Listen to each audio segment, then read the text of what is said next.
Thank you. Good evening and welcome to the Select Board meeting, August 17th, 2026. All members are present. Prior to this, we had an executive session.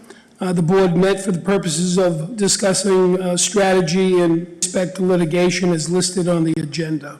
At this time, will you please join me in the Pledge of Allegiance? I pledge allegiance to the flag of the United States of America and to the republic for which it stands, one nation, under God, indivisible, with liberty and justice for all. Thank you.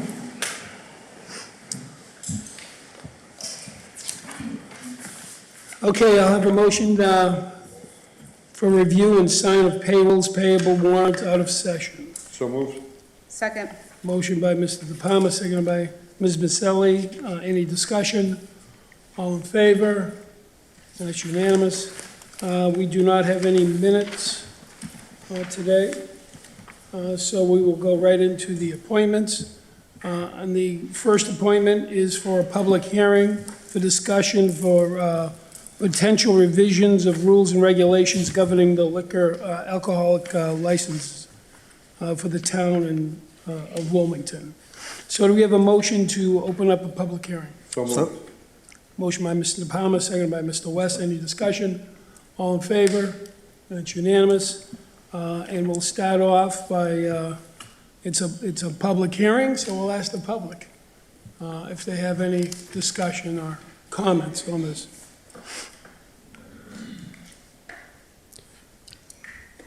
All right. Thank you, Mr. Chairman. Michael McCoy, 11 Treasure Hill Road, Wilmington. I was here a few months ago relative to this very agenda item that you're discussing. It seemed like the board was somewhat on board, recommended that it go before the Economic Development Committee meeting, which I did attend, and they seemed very favorable of that. And I'm just hoping to think that you folks would consider voting the state regulations. I believe the time was what, 8 o'clock, 7 o'clock in the morning? I think it's 8 o'clock. Whatever the regulations that you were governed by law to do it as the local licensing authority here in the town. I'd appreciate that. And I opened up, as you know, the Real McCoy restaurant, and I know I said it before and I'll say it again. You know, there is a call for breakfast drinks. And, you know, like I said, Grandma might want a Bloody Mary, Mama might want a mimosa, you know, and that's what I'm trying to accommodate. We do have a good elder crowd and a lot of folks come to meet at the restaurant, and they've been asking us for that. So, but obviously there's big time restrictions relative to that. And like I said, you know, I'm from old school. We're not going to be turning something like that into a bucket of blood. That's never going to happen. You know, so I'm just hoping that the board would vote favorable towards that. I think the town is behind that, and it's something to offer customers. And I think it would be a really good thing for the community. I'd appreciate some consideration in voting to adopt these state regulations that govern you to, as the local licensing board, to set times. Thank you, Mr. Chairman. And Thank you, Mr. thank you, everybody. Thank you. Does anyone else wish to speak on this issue? Seeing none, I'll turn to my colleagues on the board. Anyone wish to speak regarding this? Yes, thank you, Mr. Chair. Just a quick comment. I mean, it's just, one of the things that they're talking about is currently it's 1 o'clock in the morning, and they want to up it to 2 o'clock in the morning, which is allowed by statute. Mm-hmm. Do we have any restaurants that are even open anywhere near that? So why would we want to create something that doesn't exist? Well, it keeps it in line with the state statute instead of changing it. I mean, I don't have a problem with it. You can go to other towns where restaurants close at 8, 7, or 9 o'clock in the evening, but the statute says 2 a.m. I just think it's consistency that we're looking for to stay in compliance with the Mass General Laws, Chapter 138, Section 33B. Because like I said, I mean, I don't have a problem with the 8 o'clock, you know, going from 10 o'clock to 8 o'clock because, again, we've only got a couple of breakfast places in town. I don't think they're the only places that are open that early, but they are physically open. And, you know, if they want to give a mimosa or whatever, I don't have a problem with that. But like I said, I don't know if we want to encourage restaurants now to stay open later, and 2 o'clock in the morning gets a little hairy, but that's just opinion. 1 o'clock, 2 o'clock, 3? Yeah. Thank Mrs. you. Maselli. I think, going up to 2 o'clock, we have to look to the future as well. And I think if we get new, restaurants or, I don't want, whatever, new restaurants, places of business that serve alcohol, they may, I don't know what time Tavern Square closes, I'll just use them as an example, but, in Woburn, let's just say they do close at 2 a.m., and they want to open one in Wilmington, they have the same, same thing here. And I think we have to look to the future, that it's enticing for restaurants and things like that, sports bars, whatever it may be, to be able to stay open later and not have to, go before town meeting or whatever to try and amend that. So I think it's future looking, in my opinion, too. Mr. DeBonne? I support this. One, it gives them the opportunity, gives any restaurant the opportunity, if they want to, where it will be on the books. Also, as Ms. Maselli said, today's society, with different shifting of work and everything else, there could be the opportunity of people that want to stop, grab something quick to drink, and have a quick meal. But the biggest thing is that any restaurant would have the opportunity to. Mm-hmm. Instead of saying it's 1 o'clock, it's 2 o'clock, and they have the right to do that, where now they don't have to come before us for special permits or anything else. I think it'll be a benefit to the restaurants or the establishments that will be selling alcohol, and I think it's good for the town. There's the possibility it will entice other restaurants to come into town because they see that we're accommodating them with the alcohol. And I think anybody in the business, and I think Mr. McCoy may agree with me, where's the money made in a restaurant is the alcohol. And I support it 100%. Thank you. Just to mention that the hours that are being proposed is on Sunday from 12 noon to 2 a.m., and then Monday, Tuesday, Wednesday, Thursday, Friday, and Saturday would be 8 a.m. to 2 a.m. And we're also looking at a future town meeting, accepting Chapter 138, Section 33B, to move that Sunday from 12 noon to 10 a.m. So that would be in compliance. Yeah, thank you, Mr. Chairman. Just like a little clarification, you mentioned 12 o'clock noon on Sunday. The state allows restaurants to open for alcohol earlier than At 10 a.m. At 10 a.m. Yep. Yes, Yeah, but there's some clarification on that. Go ahead. Yeah, no, thank you, Mr. Chair. After our last hearing, we heard back from the ABCC. Municipalities are only allowed to have that earlier time on Sunday if they've adopted a specific statute, and we haven't. So they let us know Wilmington has not adopted the statute that allows us to roll back from noon to earlier on Sundays. So that statute, which is the chair mentioned, Chapter 138, Section 33B, allows the certain licensed authorities to open earlier on Sunday. So the plan would be for us at some future town meeting, as soon as possible, to adopt that change as well. We weren't aware that that was the case. ABCC let us know. We checked with the clerk's office to make sure that it wasn't just some missing paperwork, but the clerk's office also does not have an indication that we ever adopted that statute. So you need a vote of the town meeting to Yes. do that? So that, and that's our intent, to put it before town meeting. I get it. We want to do Thank that. you. Yeah. I get that. Yes. Just one clarification. I'm in support of this, but can we also then, as part of this, vote that if and when we accept that, it automatically changes to 10 a.m. and not have to vote on it again?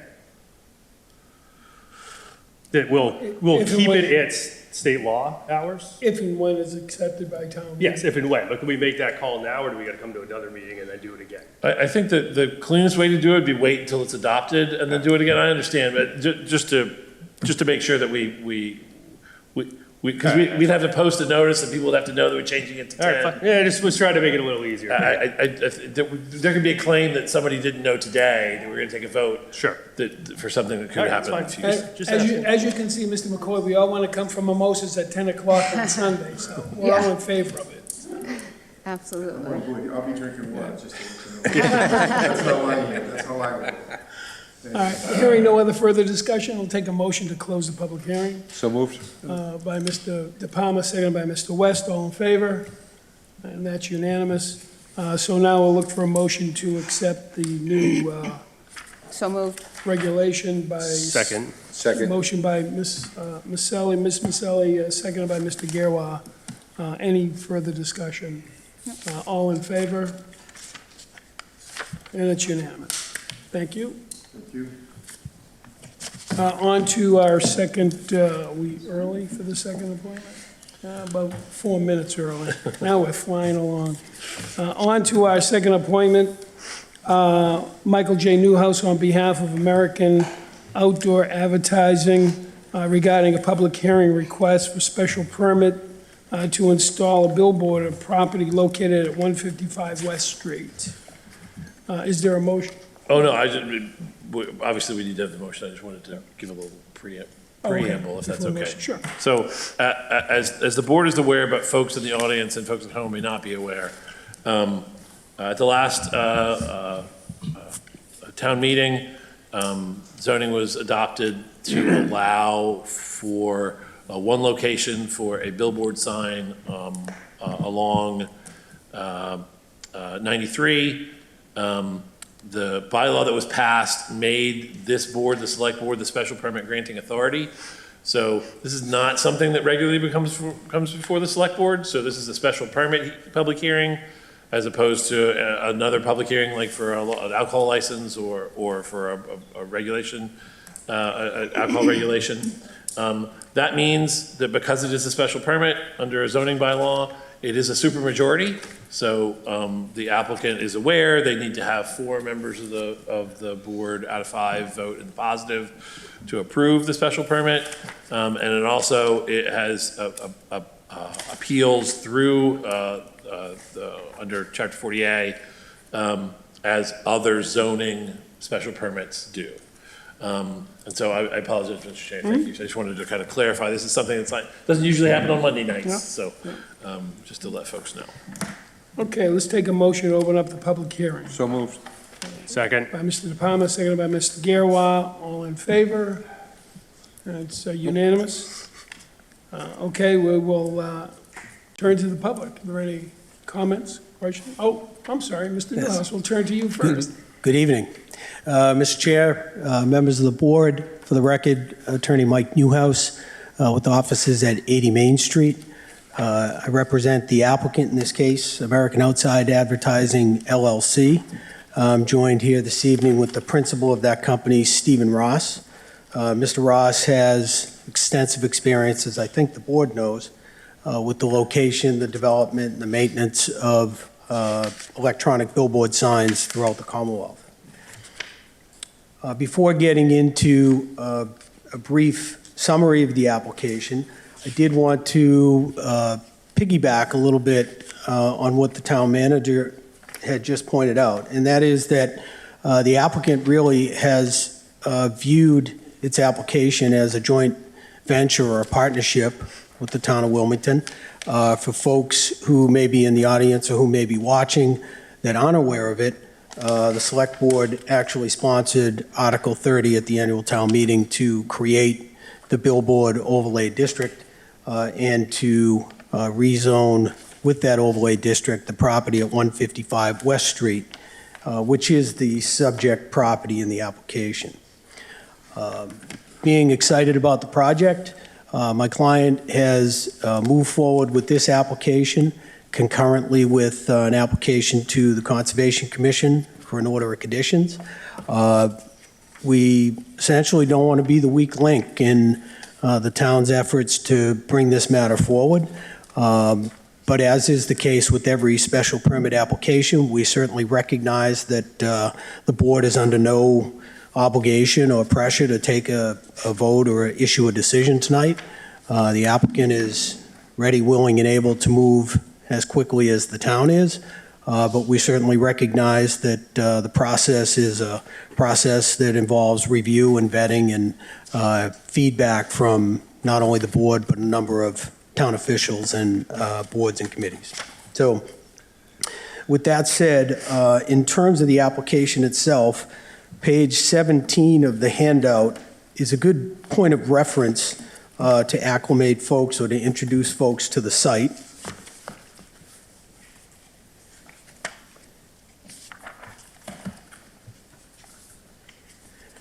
As I'd indicated, the site is located at 155 West Street.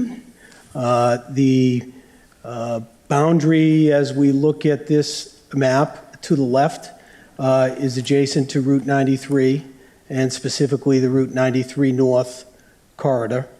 To the north and to the northeast are properties that have West Street addresses and which are, like the subject property, zoned general industrial, and they are used for that purpose. To the south of the property, in what is shown on the green here, is an area of Woburn, and Reading is in that vicinity as well. And approximately 625 feet from the proposed pole location is the closest residential dwelling, and that dwelling happens to be a multifamily dwelling constructed in Woburn. And again, that's about 625 feet.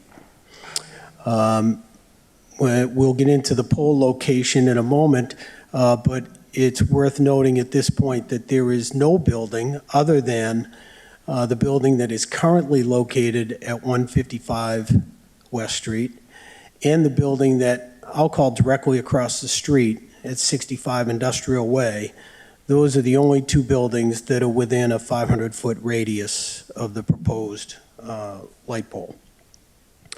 I think I mentioned that the site was zoned general industrial. I'm not sure if I mentioned the size of it. It's roughly 5.5 acres, and the existing building that is on the property is approximately 78,000 square feet, and that's a general industrial style building.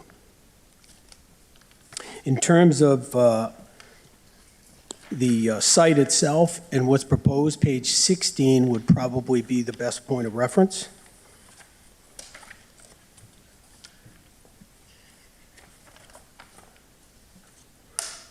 So as shown on this plan, as we look at the plan, the bottom right-hand corner, which I refer to as the southerly corner of the site, that is ultimately where the applicant has settled on the location of the pole. That site complies with the bylaw that was passed in May. It complies with the setback requirements specifically, and we believe that it's a reasonable location in terms of the setbacks from the bordering vegetative wetlands, which I'll get into momentarily. Can notice at what appears to be the top of the triangle, that is the point of access to West Street. It is an existing 20-foot wide paved right-of-way, and as you follow that line along the boundary line or near the boundary line, actually on the other side, that's where the access route exists right now. And right about there is where the existing pavement ends, and there is a line that is shown on that plan that is the edge of paving. So I thought I had my laser won't go quite that far. So I'll put it this way, the edge of paving won't be changed.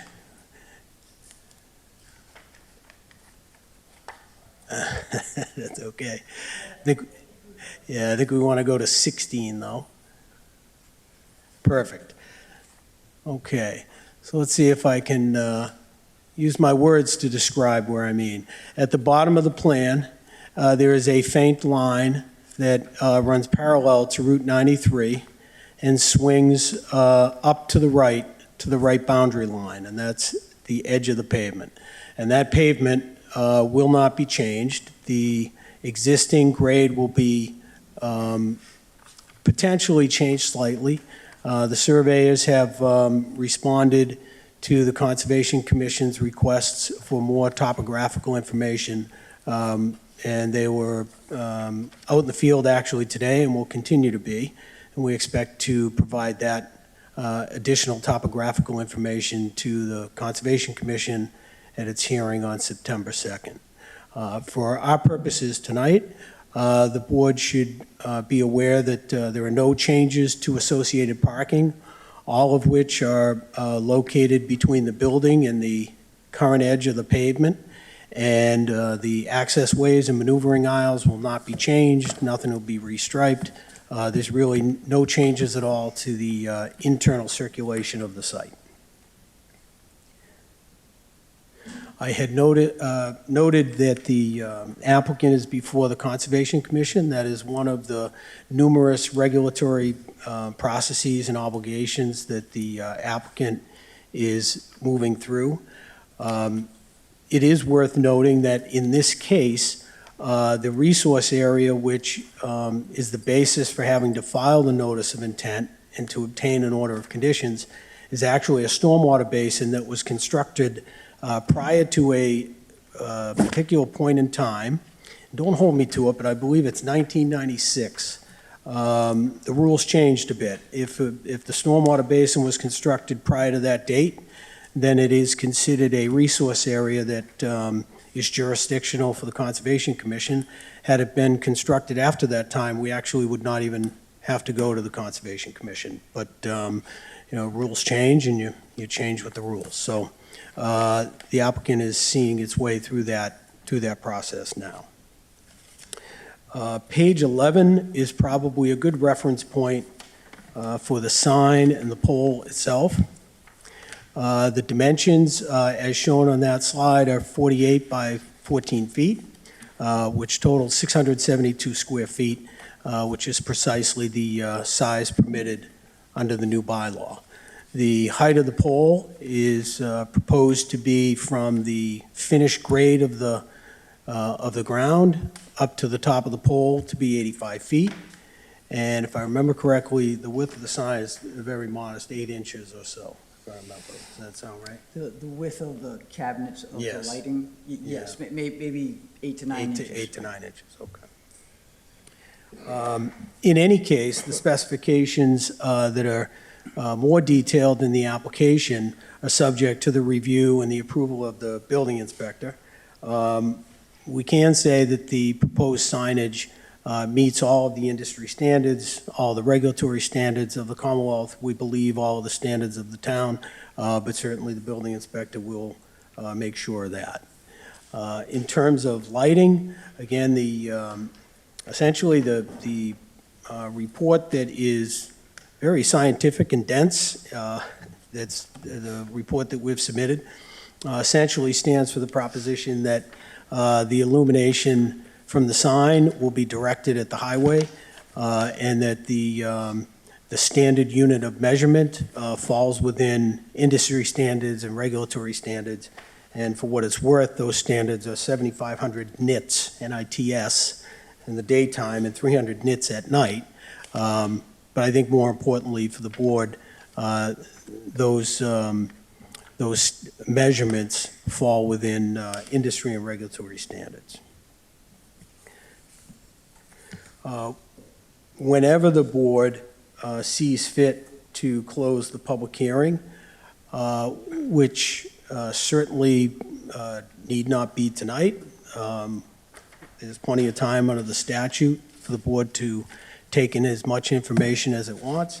But in any case, when the board is prepared to close the hearing and make a decision, on page 5 of the handout, of the packet, there are proposed findings. Essentially, these proposed findings comply with the findings that are necessary under the bylaw and under the applicable zoning statute. And likewise, on that same page, further down, we have included proposed conditions. While we certainly don't presume to anticipate all the conditions that the board might see fit to impose, we certainly do recognize that these conditions would almost certainly be part of the special permit.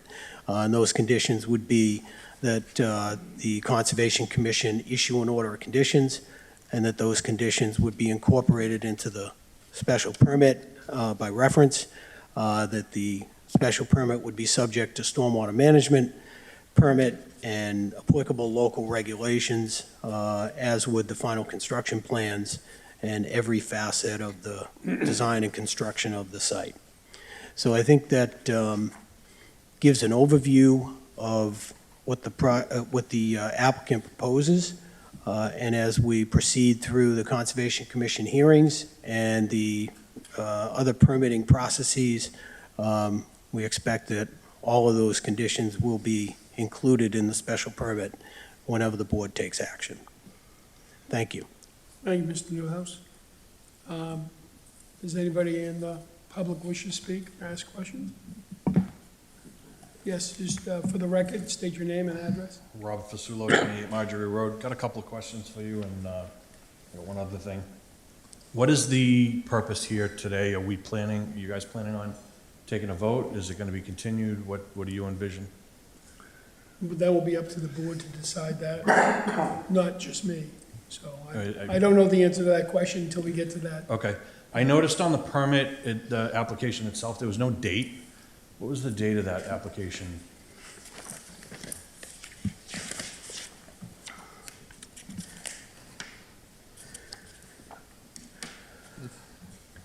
The application was transmitted to the town manager's office by email. The manager may have that more quickly than I do, but I have it somewhere.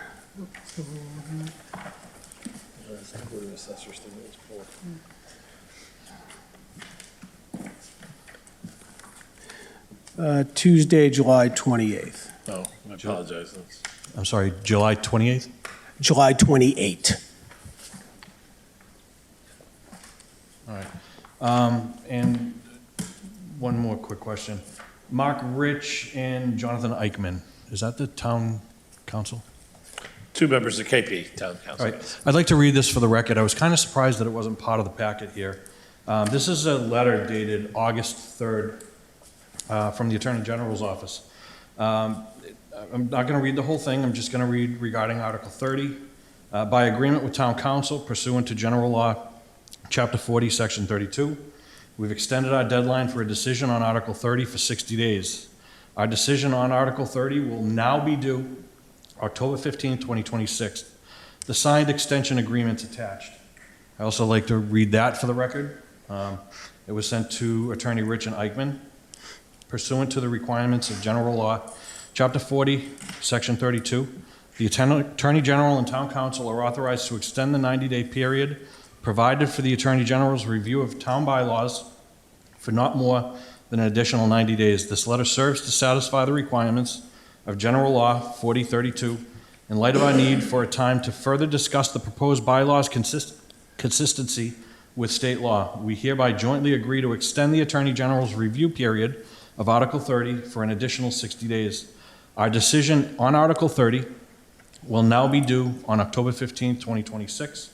And it has the signature. So I'm going to follow with the following question. I'm not questioning the substantive applicability of Article 30 to the property. My question is one of governmental authority. Prior to Article 30, the Select Board did not possess the authority to issue a special permit under 612. Article 30 is the instrument that creates 612 and confers that authority upon this board. Article 30 remains under Attorney General review. What present effective statute or bylaw confers upon the Select Board, as of tonight, the authority to act as the special permit granting authority under 612? If I may, Mr. Chair. Applicants are allowed to proceed at their own risk prior to approval from the Attorney General's office. Okay. I'm challenging your authority to make this vote if you do it tonight.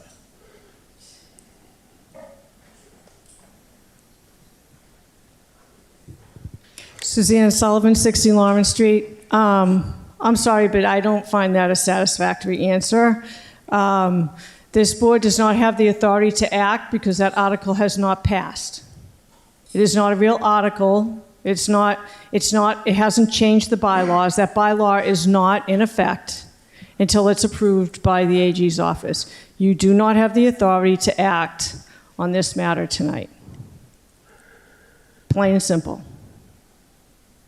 If somebody rezoned a property and they went to the planning board, if they rezoned from R60 to R20 or whatever, and it didn't get approved by the AG's office, they can't go into the planning board under R20. You know why? Because the planning board doesn't have the authority to grant a permit because that bylaw had not been approved by the AG's. Why this is forward in front of the board now without an approval from the AG's office, because this probably is spot zoning. It's a pretty simple article. I brought it up at town meeting that I thought it was spot zoning, and we were told, oh, no, it's not. It didn't get approved with the batch of articles from town meeting. There's one article that was left out. It was this article. It's not a complicated article. So I don't believe, and I think you don't believe, that you have the authority to act. And it's almost shocking that this is in front of the board, knowing, and I know that the town manager has to know that this article didn't get approved because town council had to sign an agreement to extend the deadline for review. Nobody thinks that's an issue? I find that a kind of a disturbing issue. Also, just a quick question. Why are these plans dated 2 days before today? Are these officially stamped, or are these like official, yeah, I'm sorry, 2 days after today, like they're 2 days in advance? Why is that? It says August 19. Today is the 17th, isn't it? I'm just curious. Yeah, so Yeah. if I may, Mr. Chairman, there's a couple of things there that I didn't want to interrupt on. I believe that the applicant is free to proceed at its own risk and to avail itself of the special permit that's contemplated by the bylaw when and if the Attorney General's office approves the bylaw, which I understand is expected to be by mid-October. Then I expect that that any relief that has been granted would be proper. If the Attorney General's office were to disapprove the article, then it's null and void. Doesn't matter. So, the applicant certainly is not being presumptuous of the board's intentions. We're just moving forward with the expectation that the Attorney General is going to approve the article. I heard, as other folks did at town meeting, what town council's opinion is. I happen to agree with that opinion. And I don't believe that the Attorney General is going to void the action of town meeting based on spot zoning or any other theory. But that's, I don't have a crystal ball. I suppose maybe that could happen. If it does, then we will have spent time that guess we didn't need to spend. But in the meantime, as I said when we started the presentation, we consider this to be a joint partnership, a joint venture and a partnership with the town. So we don't want to be the weak link in terms of moving forward. And I just want to be crystal clear for folks watching at home. I respect Ms. Sullivan. She's done a lot of work on a lot of different issues. She's legally incorrect. You are allowed, while the bylaw is pending at the AG's office, to proceed at your own risk. The applicant is allowed to do that. As the council mentioned, if the bylaw is ruled invalid, then their work is, and money they have spent is for naught. The permit would be invalidated. They would not be out, but that is the law. And so, the applicant has chosen to proceed at their own risk. And so there's nothing legally invalid with the board hearing the special permit application at this time, just to be clear. Yes, sir. Paul Shellifor, 48 Hopkins Street. As far as the at-risk to the applicant goes, that's appears to be understandable from the way you describe it.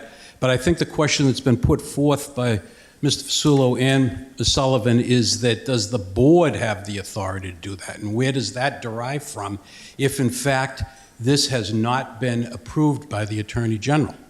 He can come before you, and I have nothing to doubt that the applicant can come before you at his own risk, but I think we're missing the point the other two speakers had said is what authority does the board have to grant this with the decision not being, forthcoming for another 2 months? And didn't we just visit this just on the previous one with the alcohol? Wasn't there something about, do we want to do this now? And I believe the town manager interjected and said, we'll wait until the law's in effect. So it seems like that one was different than this one. But explain now, if anybody can, Mr. Chair, through you to anybody up there, what is the authority for the select board to issue this special permit without the decision having been rendered by the Attorney General's office? Yeah, I mean, the vote of town meeting. No. Where is the authority to issue a special permit with this not having been decided by the Attorney General? That's what it means when it says the applicant can proceed at their own risk. No, I'm talking about the board saying it. So you realize that what you're saying, if taken to its logical extension, would mean that applicant proceeding at their own risk would mean nothing. Because no, the applicant is obviously paying Let attorney's me fees finish, and, Mr. Schaffel, please. Because any bylaw change where they're proceeding on their own risk is the bylaw that grants the special permit granting authority that authority. Yeah, understood. That's completely understood. If the select board doesn't have the authority to allow the applicant to proceed at its own risk, what's the point of having that? Well, I'd like to hear what it is, where it passing of the bylaw prior to its approval by the Attorney General's office is what vests the right for them to act and for the board to hear it. Okay, and what is that? Where is that decision? Where is it on paper? Where is it? Yeah, exactly. The bylaw doesn't exist because it hasn't been decided yet by the Attorney General. I'm trying to explain to you the legality of it. And I'm trying to understand it, but I want to know if you're able to tell me tell me the meat and potatoes of when a bylaw is passed. Yes, that and changes it's not zoning, passed. right? It's not passed. By town meeting. Okay. That vests rights in an applicant who wants to proceed under that bylaw to go before the special permit granting authority at their own risk and proceed. And therefore, the special permit authority is allowed to hear it at the applicant's own risk and act. That's the way the law works. I can understand you're not want it to be different, but that's I don't want it to be different. I'm trying to get an understanding of it. I don't want it to be different. The billboard goes there, it goes there. I don't have an interest in the billboard itself. I have an interest in the procedurals here in this room. And that's what I'm looking for. The size and width of the billboard is... And that was answered. Yeah. Well, I don't think it has been answered. Well, in your eyes, it hasn't been think it has answered been because answered. that's not the answer that you want. It's not the answer that is understandable. But it was answered by the town manager. So he says, where is the... All right, point out the stat... With all due respect, Mr. Shalford, just because the answer is not what It's you want... It's not what I'm saying. I don't want not how a it particular works. answer. I want to understand the answer, and I'm looking for the basis for the answer statutorily, let's say. What statute are we talking about that gives this board that right? What is the statute? So what gives the board that right is case law under Chapter 40A. The case law, and do you know the particular case law? I'm gonna get under the. So if you would like to do that research, you're more than welcome to. But we did verify that that's the case, and that's how we're proceeding. I'm asking this board here and now, if they don't know it, then they are not making an informed decision about doing this permit. Thank you very much. Thank you. Does anyone else wish to speak? Yes, sir. Name and address for the record, please. Daniel C. Howard, 203 Pouliot Place, Wilmington, Mass. And I just want to understand what, so I can be understood. First of all, the applicant is applying to the town, and the town has given approval, yes? Has the town given approval It's to meeting tonight proceed do to the that. next? What's that? It's meeting tonight to do that or not to do that. Or Oh, okay. to continue it, or whatever the And board then, members wish to choose to do. and then the applicant's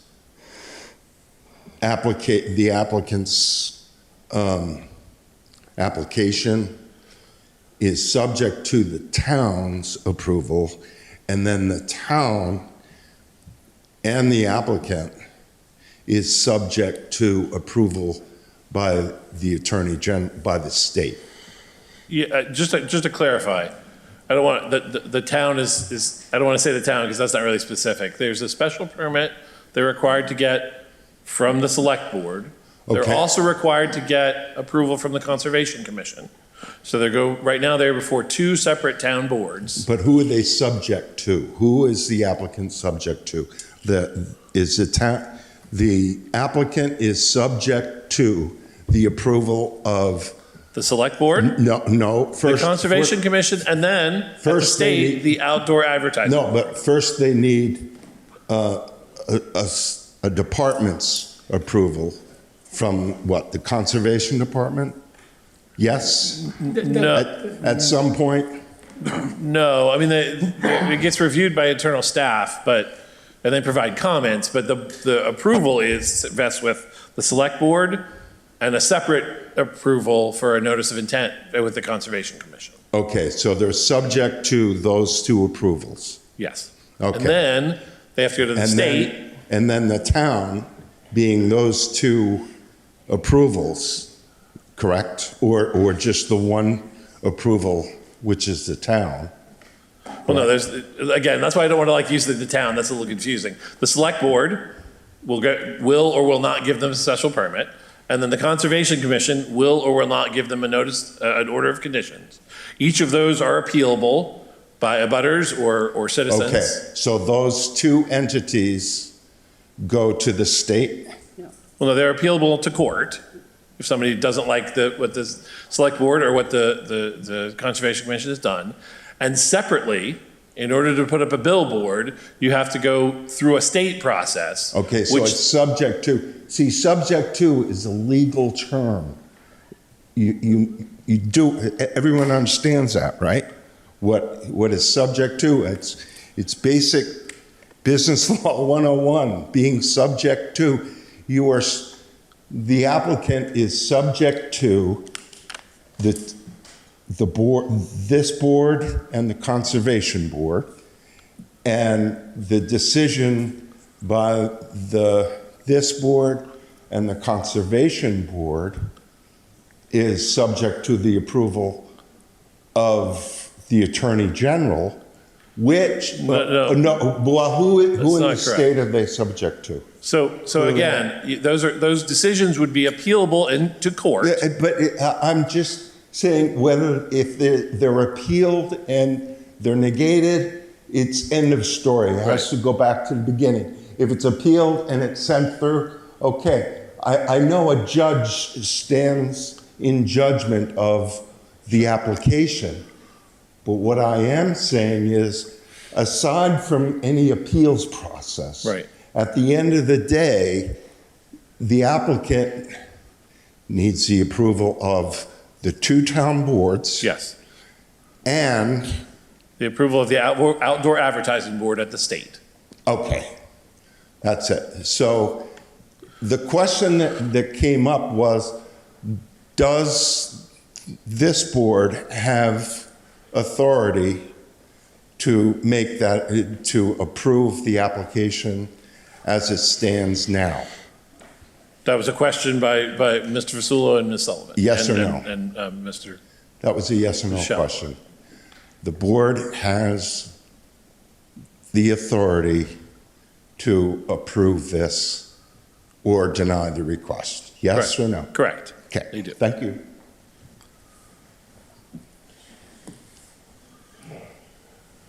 Any other comments? I do. Yes. Hi, my name is Janice Lapham Doucette, and I'm a resident at 28 Burnap Street. My thing is just very simple. Repeatedly, time and time again, you keep saying, you keep ignoring the answer. Don't you have to answer to the board, to the regulations of the Attorney General? Why can you you can make this approval, but it's not approval yet. The state has not approved this. So, It's a simple question. You guys want to go ahead and approve this, but it's not approved by the state. So why do you have the authority to do so when it's not even in law yet? because case law in Massachusetts under Chapter 40A has said that applicants have a right to proceed at their own risk. And it's at their own risk. But the Attorney General has not, as of today, approved this. So why is the board going to say it's okay today, but you have to be aware that that's something that we're going to take away? It's like giving a kid a toy and saying, you be good, will you do what's right, and I'm going to take it away, but if you're not, right? But that's the applicant's choice. It's the applicant's choice, but why can you approve something that who do you answer to? Do you have to answer to the Attorney General and the state of Massachusetts rules? Well, That's my question. Again, the select board is allowed to proceed. With something that has not been approved by the Attorney General. Because it's been approved by town meeting. So yes, that's how that works. But the town answers to the state. We don't, I would think if we goes this, we're down here. That's just my opinion, my question. No, we get the right of first refusal. Again, I've said it several times that under state law, you are allowed, even before the Attorney General has approved a bylaw, to proceed at your own risk under that bylaw. Okay. Well, And the applicant has chosen to do that, Okay. which means if the Attorney General, between now and October, says, we think that bylaw was not okay, then anything granted by this board would be null and void. Okay. And that's So- the risk they're taking. They're spending money on plans, they're spending money on engineers, they're trying to go through the process, understanding that if for some reason the Attorney General finds this null and void, they will have wasted all of that money and time, and that's their choice. Okay, so we're all in agreement with the board, that the board is ignoring the fact that the Attorney General has not passed this? No. But you're going to proceed anyway, with a vote. You're still going to vote on this. Correct? I'm not sure how I could explain it to you any differently. I'm just making a point. You can't just, there's no way you can do this. But we can, that's what that's what case law says. If I was a town person, it'd be okay. Sorry. Okay. Anyone else wish to speak? Board? Anybody in the, board? Yes, Mr. West? Yeah, I guess, one of the things I'll say is that, we got a nice package, application. Just curious why we don't know until a resident came out and said that this is subject to the Attorney General. We knew that. We knew that. We knew that. Can you show me that? It might not be in here, I'm sorry to speak out of turn, but that was discussed at town meeting, that it had to go through AG He's talking review. about the extension. Right. They extended it. I mean, I was under the Oh, assumption. I apologize. I was That's under, the point. I don't know about anyone else, but I was under the assumption, reading this application, that we had approval from the Attorney General on this and every other article at town meeting, and evidently there's a resident that said we're not, and I'm just curious why we don't have that piece of paper that a resident got in this package. Agree, I didn't know the extension either. Yeah, it wasn't considered to be pertinent because they're allowed to proceed at their own risk? But we should, I think that the board should know that they're proceeding at their own risk and not just saying, hey, here's an application. I mean, we get applications all the time that I think the assumption is that, all the i's have been dotted and t's have been crossed. And in this case here, we're voting, we're potentially voting on something. I mean, honestly, I'd rather, with all due respect to the applicant and the attorney, my opinion would be to extend the the public hearing, at least one more meeting to see what conservation has to say, and hopefully we'll get an answer from the Attorney General. I mean, I know this, I guess you had a date in October or something like that, October 15th. but could they be early? There's nothing that precludes the board from Right, continuing from continuing. the public No, hearing. no, I did not receive that information as well, Mr. Was just. for the Yeah, record. yeah, it's just Mr. like, Girwa. go ahead. Yeah, just to piggyback a little bit, and this is my first special permit as a select board member, right? So it's new to me, but I wasn't gonna be comfortable, you guys could have looked the packet up, but there's reasons why the planning board and DPW haven't offered a recommendation yet. There's like a different materials, things they want.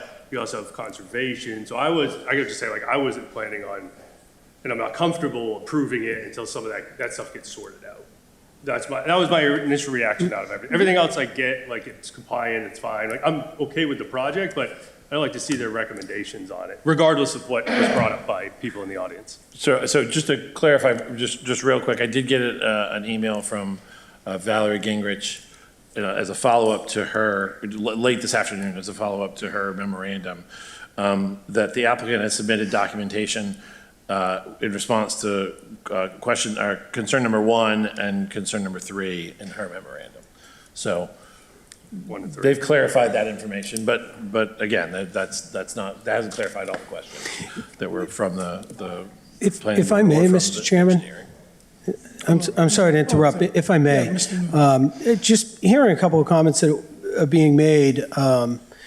First of all, the select board acting as a special permit granting authority is not groundbreaking in the Commonwealth of Massachusetts, but it is in Wilmington. So nobody is, at least from the applicant's point of view, nobody is trying to rush anything. We want to keep moving as fast as the town is interested in moving. And I think it's understandable when folks on the board, they want to vet information. That's fine. And even though this process is new for the select board in Wilmington, that's not out of the ordinary for special permit granting authorities, whether they're the planning board in some cases, the Board of Appeals in other cases. It is a process, and you have to start the process at some point, and sometimes it takes longer than you hope. So, the applicant takes a business risk and starts that process now. Because, I can assure you, nobody's going to be spending the money on installing a billboard until we know that it's not stricken by the AG's office, but it is not at all uncommon for an applicant, a developer, to travel multiple tracks in the permitting process, and we are keenly aware of the board being in a position of, this is a first for the select board in Wilmington, and that's fine. We'll continue to provide information, and We'll go with the board's pace. Mr. Chair, Thank you. Yes, Mr. DePaolo. do we have a time period of when the AG's office will be approving this?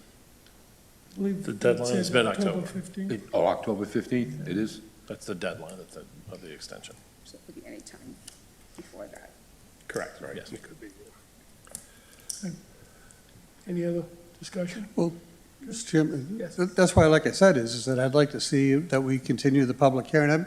I'll be honest, Mr. Newhouse, I voted for the project at town meeting, and I was, again, under the assumption that this was something that the Attorney General had ruled on, and I was prepared to vote, but I'm really not prepared to vote, even though I voted for it at town meeting, and I would, I just think that we should have the actual approval in order to proceed. And like I said, I'm just disappointed that we didn't know that. I heard your presentation, I heard the town manager come up, and then I heard the public come up, and the public said, hey, time out a second, and it just, that honestly just doesn't sit right with me. And again, I understand that you're trying to go many tracks at the same time to get to that endpoint sooner than later. I get that.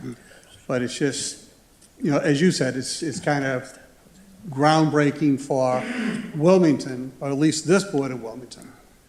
And I'd just rather, proceed with caution.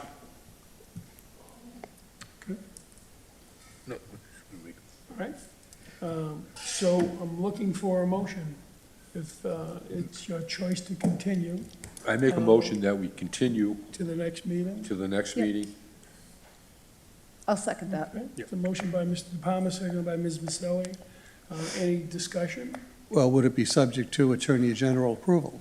Because again, whether we've, it's, Well, we'll see what happens with, the Conservation Commission may come back with their yeah, Continue. findings, and we can continue it from that point forward. okay, yeah, and we could always cancel it if we need to cancel it. We could? But when we continue, we'd have to Continue. open it Just and open then it. Well, vote to that's what I meant, continue it continue. again. Yeah, keep moving. Okay. Okay, Yep. all right, all those in favor of continuing to the next, Board of Selectmen's meeting, and that's unanimous. All right. Thank you. Thank you. Thank you, guys. Thank you very much. Thank you.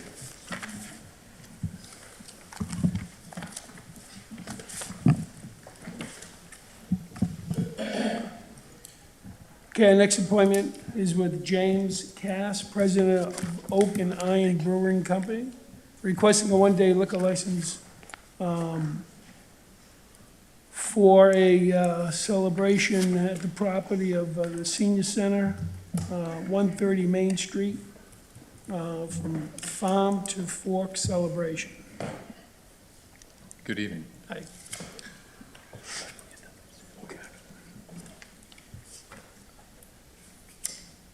Yes. Go ahead. Yes, my name is Natalie Hardy. I'm the library director at the Wilmington Memorial Library, and I am here with James Cass, and we've invited him to sell beer and hard seltzer at our next author event at the Senior Center on the 17th of September. This will be our third time doing this at the Senior Center, and it's been very successful and a nice night out in Wilmington. Nice. Anybody on the board have any questions? Just questions? Yes. Just because this is the third time, how have the previous, I'm assuming the previous events have gone well, and that's why you continue to do them, but just curious how it's gone. Yes, they've been going very well. The event that we had in May with sports writer Michael Hawley, we had 184 people Oh, there. wow, that's great. And I think there were maybe about 30 drinks sold Yeah.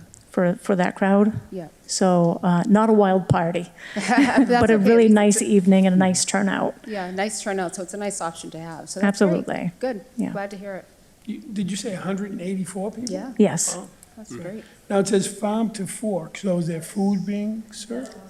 Oh, that's a mistake. Oh, okay. Behind the Oh, all books. right. I was gonna say, what food do you have in it? That sounds like a nice event, too. Does anybody else have any questions? I believe Just, that there's some, Quick question, Mr. Chair. yep, yes. So it sounds like there's going to be an author there that's going to describe his book and his or her book and make the book available for sale. Yes, there'll be a local bookseller from Beverly Farms that will be selling copies of her book. Okay. Yes, And is there an admission price to get into the event? Or, none whatsoever. okay, and there's no requirement that somebody has to purchase alcohol or purchase any, so is there non-alcoholic drinks there as well? Soda, coffee, water? those We'll type make some things? water available, yes. Water, okay. Cool. Thank you, Mr. Chair. And there was a recommendation from Police Chief Brian Pupa that they do approve the one-day alcohol license on Thursday, September 17th, 2026. Okay, looking, if there were no other questions, yeah? No, I'm just going to make a motion to approve it. Go ahead. Mr. I make a Gallo, motion to make approve the motion. one-day I'll second. alcohol license. Seconded by Mr. De Palma. All in favor? And have a blast. Thank you. Thank you. Thank you so much. Great. Hope to see some of you there. Thank you.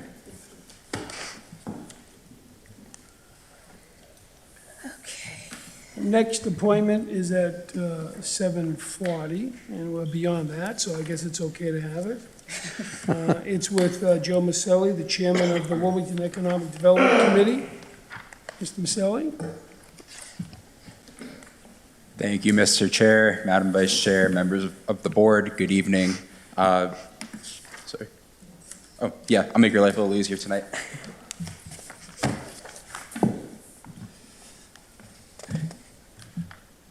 Thank you for sharing your time with me tonight. I appreciate it. And just for the record, Joe Maselli, 25 North Street.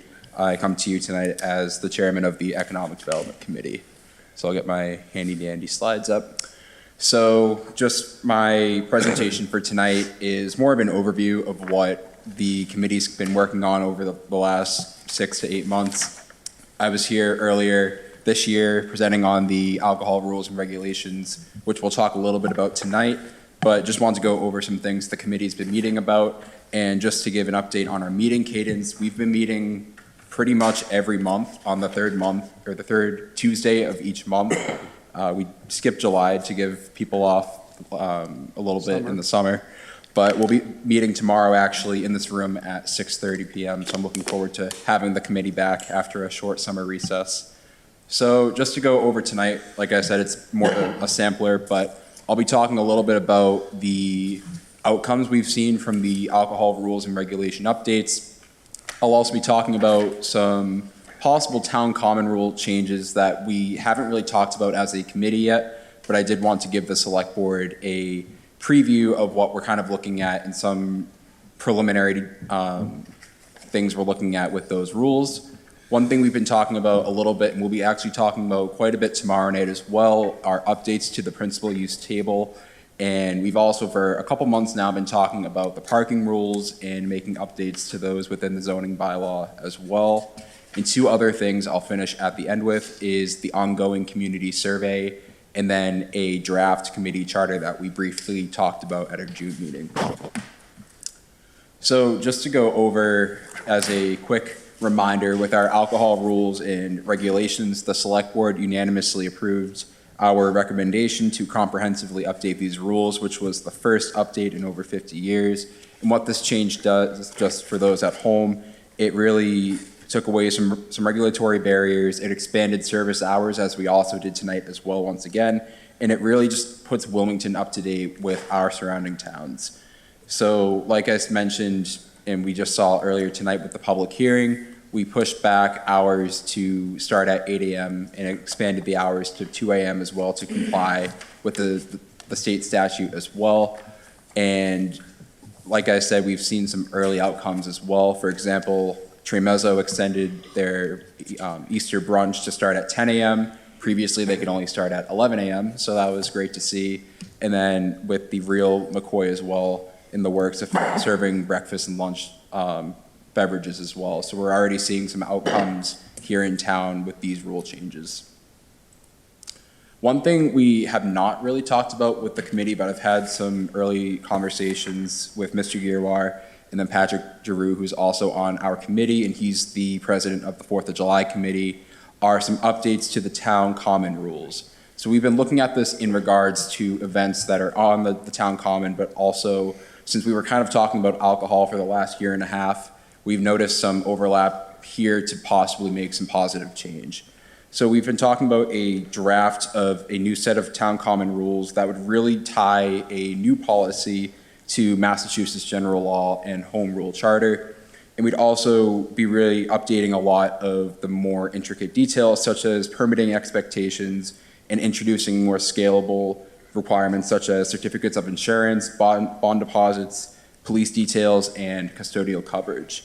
So there'll also be some clear prohibitions as well. For example, alcohol is not currently permitted on the common, but we're looking at some other towns that do allow limited alcohol on the common with a license properly permitted and approved by our select board. So once again, an overview, but this is something that our committee is going to be looking at. And then once we've looked at a draft, we've approved it as our committee, we'd bring it to the select board, and we'd like for all of you to take a look at it. And if you approve of the changes or you can make any modifications, we'd eventually like to hopefully see you adopt and update sometime over the next 6 to 12 months. One thing that is a newer project, but this is something that's going to go in multiple stages, and I'll preface a little bit, or I'll talk a little bit about it towards the end of the presentation as well.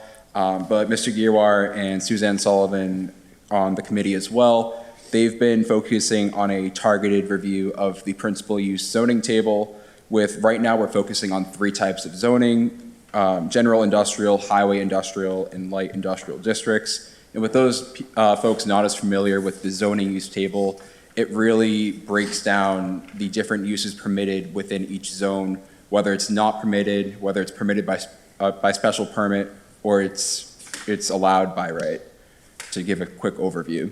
So we're basically, Mr. Giroir, Ms. Sullivan, are looking at the table within these 3 districts to see which uses can we say go from special permit to fully allowed, or which ones are not permitted but we can go to a special permit. So that's just a very broad overview. If you want more of the details, we'll be meeting tomorrow and talking more about it. But our goal here is to make sure we can add more uses, and where are we able to cut unnecessary regulation and also use our current existing industrial zones without changing any zoning map itself, and what uses can we actually start permitting. So like I said, we'll be working with planning to come up with a final proposal with these changes to the principal use table. And our goal is to bring these changes to town meeting in May of 2027. So we still have some time, but this is one thing I'm definitely very excited about too.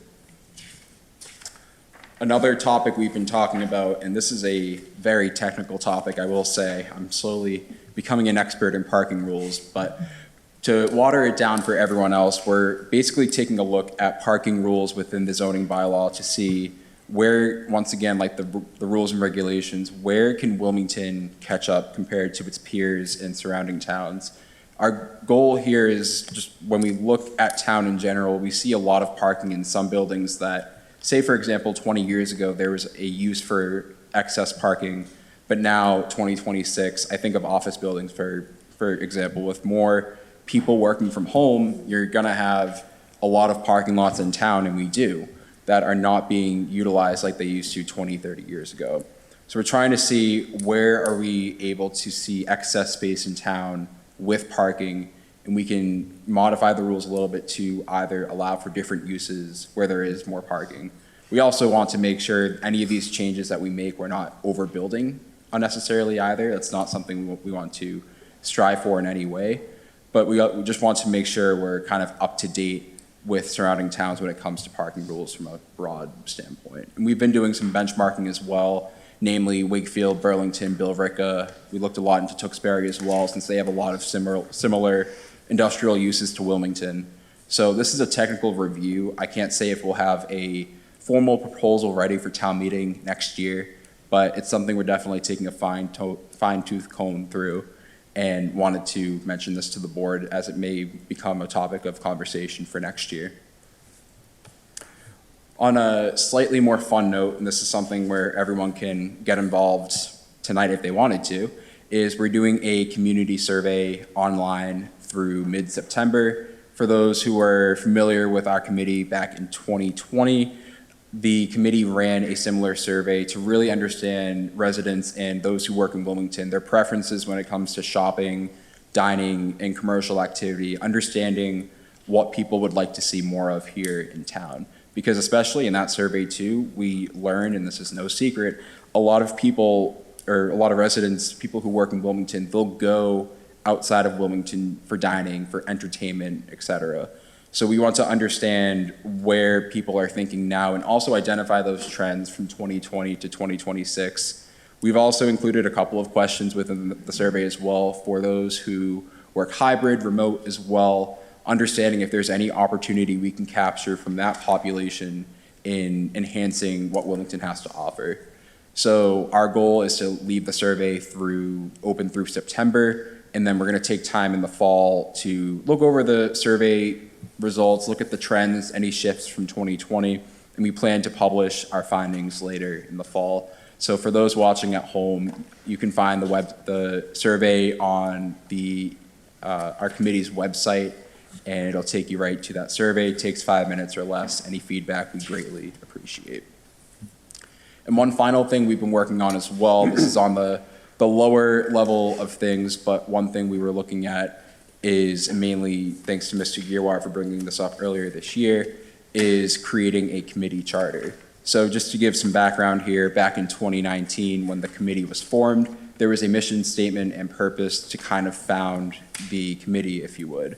And we're looking to create a committee charter, which would essentially reestablish the purpose and mission statement, clarify it better, and it would also give some structure to the committee membership as well. We'd be looking to establish member terms, streamline the committee appointment process, and just really, like I said, more clearly define the committee's, our responsibilities and our purpose, really to make sure that the committee is meeting on a regular cadence once we're all not here. Hopefully we're all on the committee for a while, but I'm saying we want to make sure for transitional purposes that there is a system in place to keep this committee going. And we hope that other committees in town could also use our charter as well. The process for this is our committee would need to approve it first. We took a first look at it in June, but I'm giving more time to members to give any feedback, any additional thoughts they'd like to see. Once our committee approves it, it would go to the select board, since you are the authority of all the subcommittees in town essentially, so it would be up to you to approve that charter. But it's a smaller item, but just something, a more administrative item I wanted to bring up as well. So what's next? I know we have a lot going on within our committee, but we're already looking to 2027 and beyond. So one thing we've looked at a little bit earlier this year, but we haven't had too much time yet to focus on, is rezoning parts of town for more commercial activity, looking at towns that are either, say, in a different use, for example, where can we utilize our current space to rezone for additional commercial activity, whether it be dining, shopping, experiences, et cetera. I know we've had a lot of new apartments and residences built.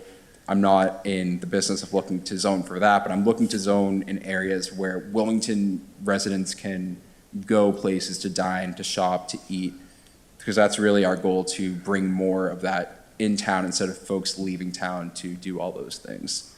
And this kind of is a broader project as well, but we are looking to do a comprehensive zoning bylaw review going into next year, 2028 and beyond. This is not something that's going to be done very quickly, and we're kind of using Billerica as an example. They just, I believe they completed this last year or the year before in the fall, where they took, I believe, a 1 to 2 year process to go through the entire zoning bylaw to look at spaces where, say, uses that may have been applicable 30, 40 years ago are not applicable now.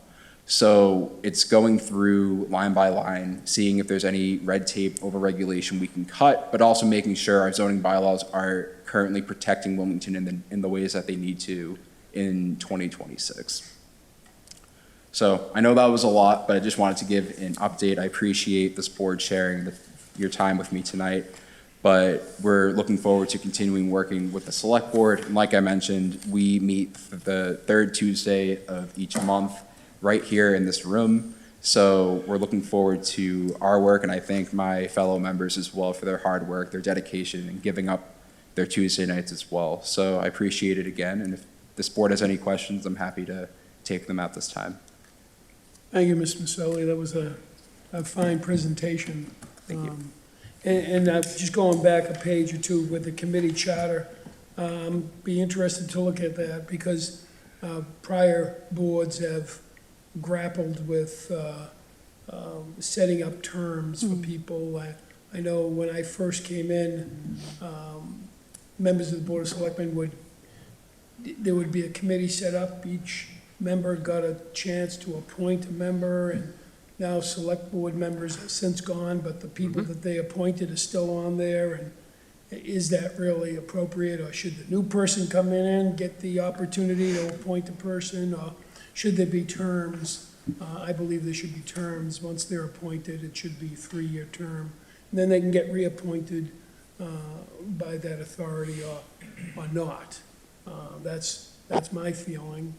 I've proposed that on several occasions. I don't think it's ever really worked out, whatever the reason was or is, but maybe we look at this new charter and take a lesson from that and do it, because it needs to be done. Yeah, absolutely. We'll have that ready once our committee, once again, like I said, has a chance to look at it. Everyone's had a chance to weigh in, because like I said, that's our goal, to make sure this committee has strong continuity and ensuring that our mission and purpose are clear, our goals are clear, and our involvement in the committee is clear. Great. I'm going to go to the public first. Anybody have any comments, questions to the chair? No? Okay. Members of the board? Just one quick question. What's the size of your committee? So currently, correct me if I'm wrong, Mr. Girwar, but we have 10 members. It's 5 members appointed by the select board, 3 appointed by the town manager. Valerie, the director of planning and conservation, is a voting member as well. Yes, that's 9. It's 4 and 1. 4 town manager. 4 town manager, sorry. 5 plus 4. Yeah, well, that was actually, I'm glad you brought that up, because that was one thing in the committee charter we were looking to clarify as well, and make sure that the terms of membership are clear moving forward as well. I actually have a question.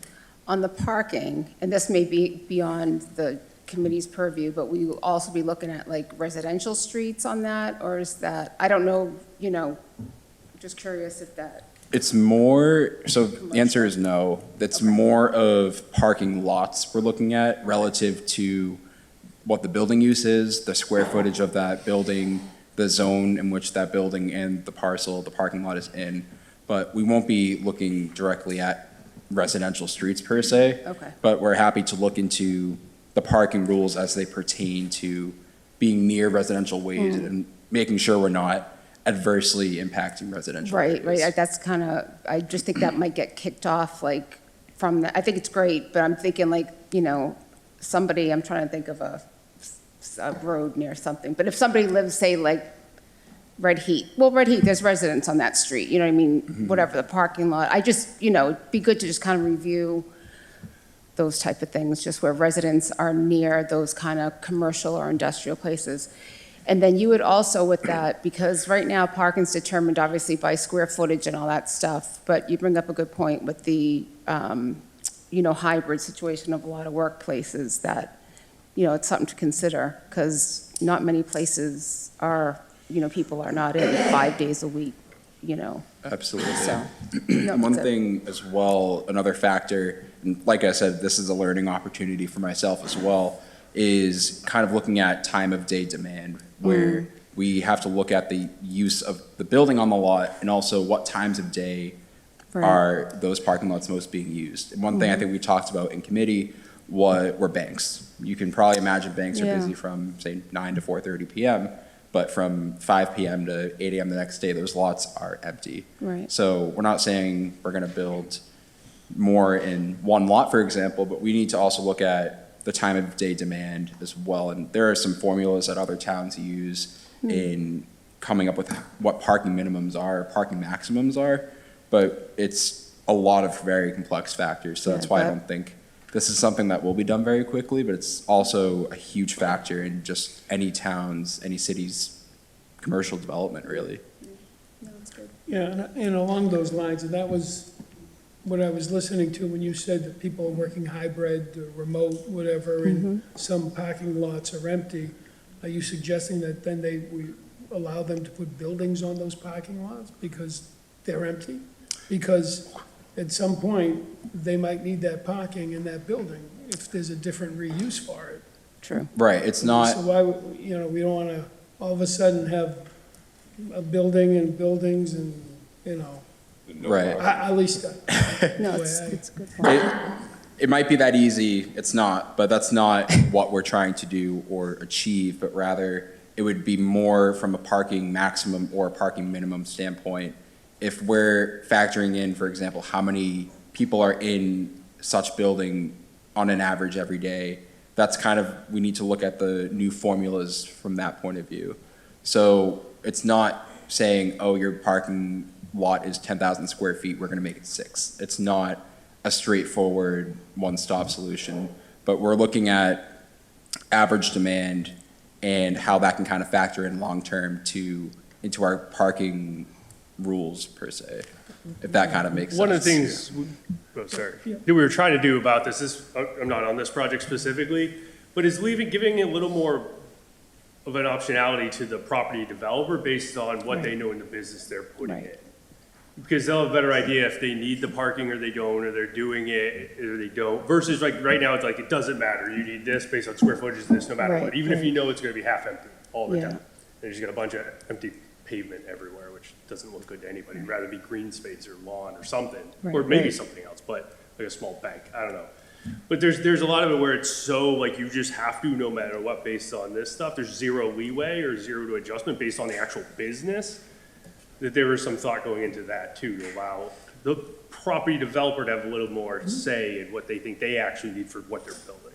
Right, no, I get it, but my point then goes back to if all of a sudden the property developer wants to put a small building on that, right, on that empty parking lot, who's to say that that use isn't gonna change? And then all of a sudden now there's not enough parking.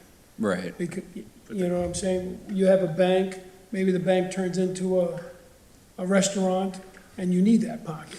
But when it was a bank, you put a small building on it, and now you can't allow a restaurant to go in.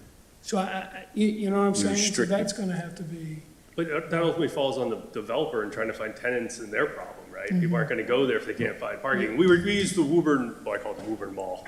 Yeah, As the an whole, example, yeah. right? Everyone hates the parking over there. Like, they like the place, but it's hard to find parking, and, we don't want to do that either, because nobody really likes it there. But ultimately, it would come down, if they screw it up and they don't have enough parking spots, people are gonna stop going, their business is gonna go down, right? And they'll have to adjust it. Yeah, I think the really interesting thing about the shared parking is a lot of really progressive cities and towns have taken a look at that to allow those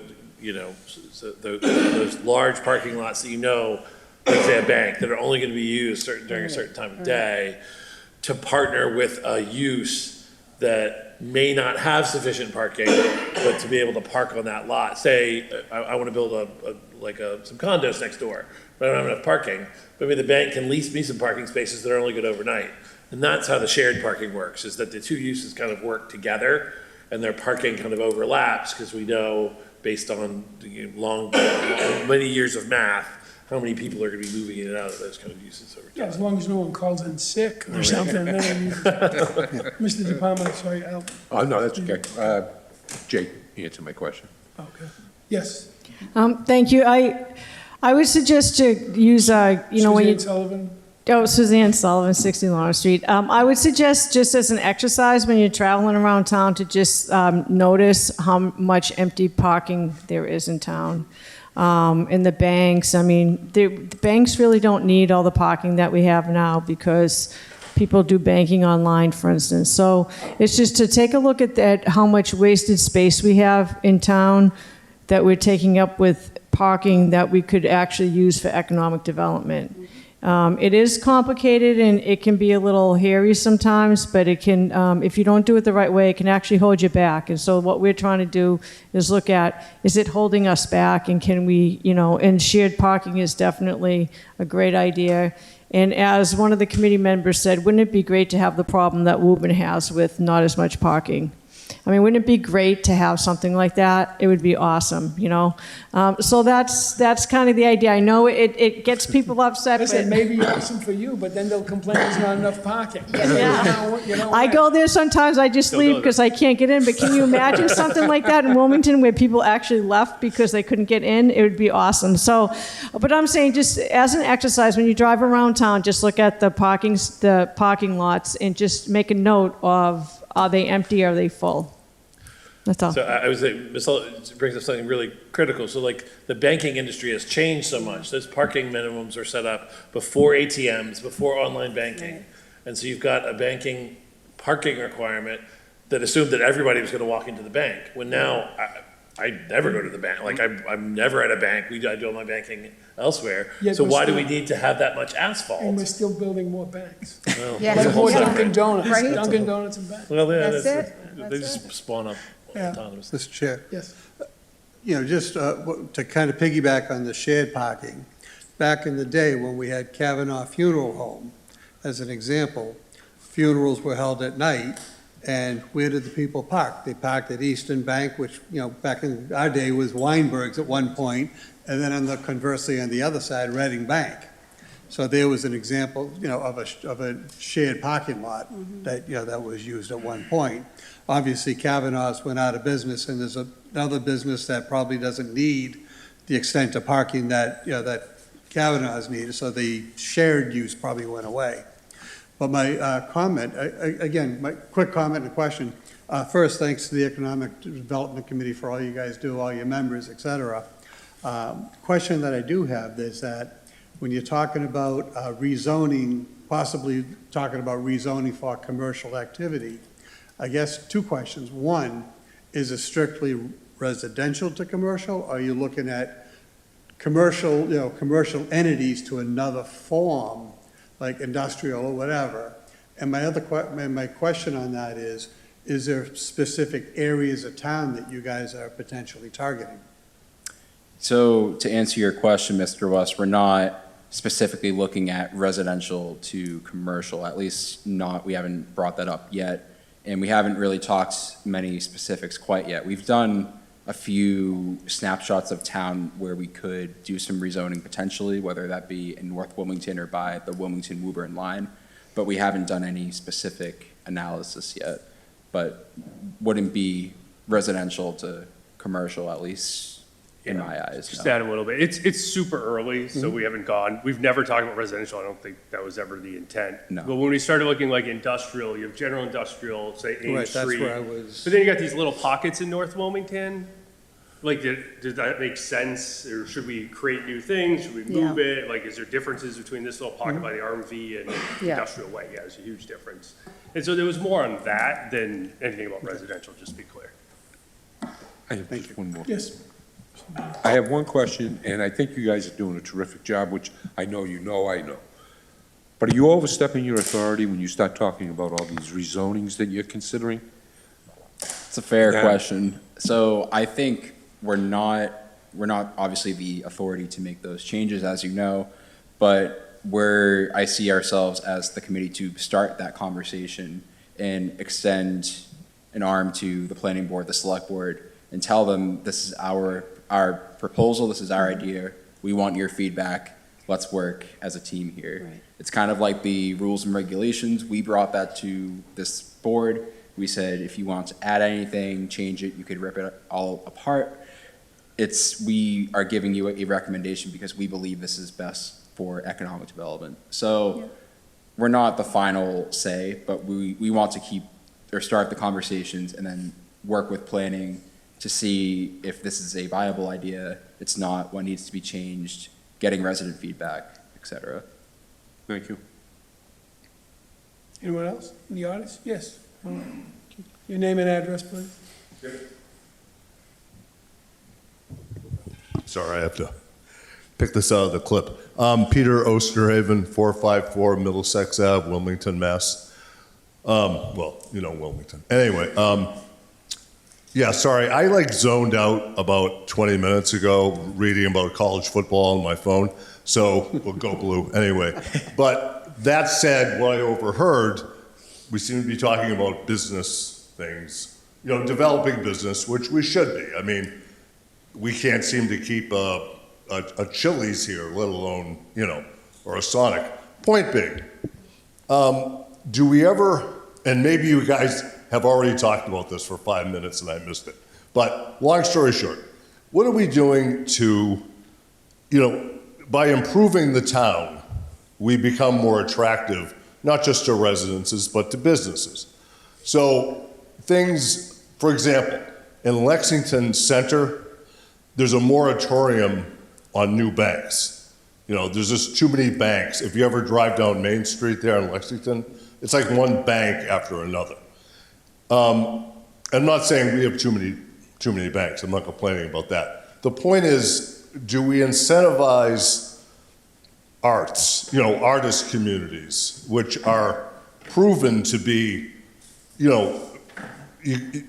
when artists, when they give artists like a building for a studio, it's like a guaranteed win for the whole community because the artists bring, they just improve the area by almost osmosis.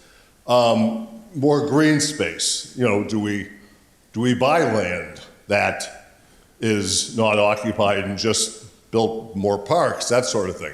I'm just saying, I think, when we talk about businesses here, we need to consider other things beyond limiting, reducing regulations. And I'm all for that, I know. It's awful running a business with the various fees and what have you. But just my point is, I think, is there a focus on not just, putting various elements in place that would improve outside of, less regulations? Thank you. Yeah, thank you for the question, sir. I think that would come more into play when we're looking at rezoning specific parts of town and what are some pieces in town where we can have multiple different uses in the same spot.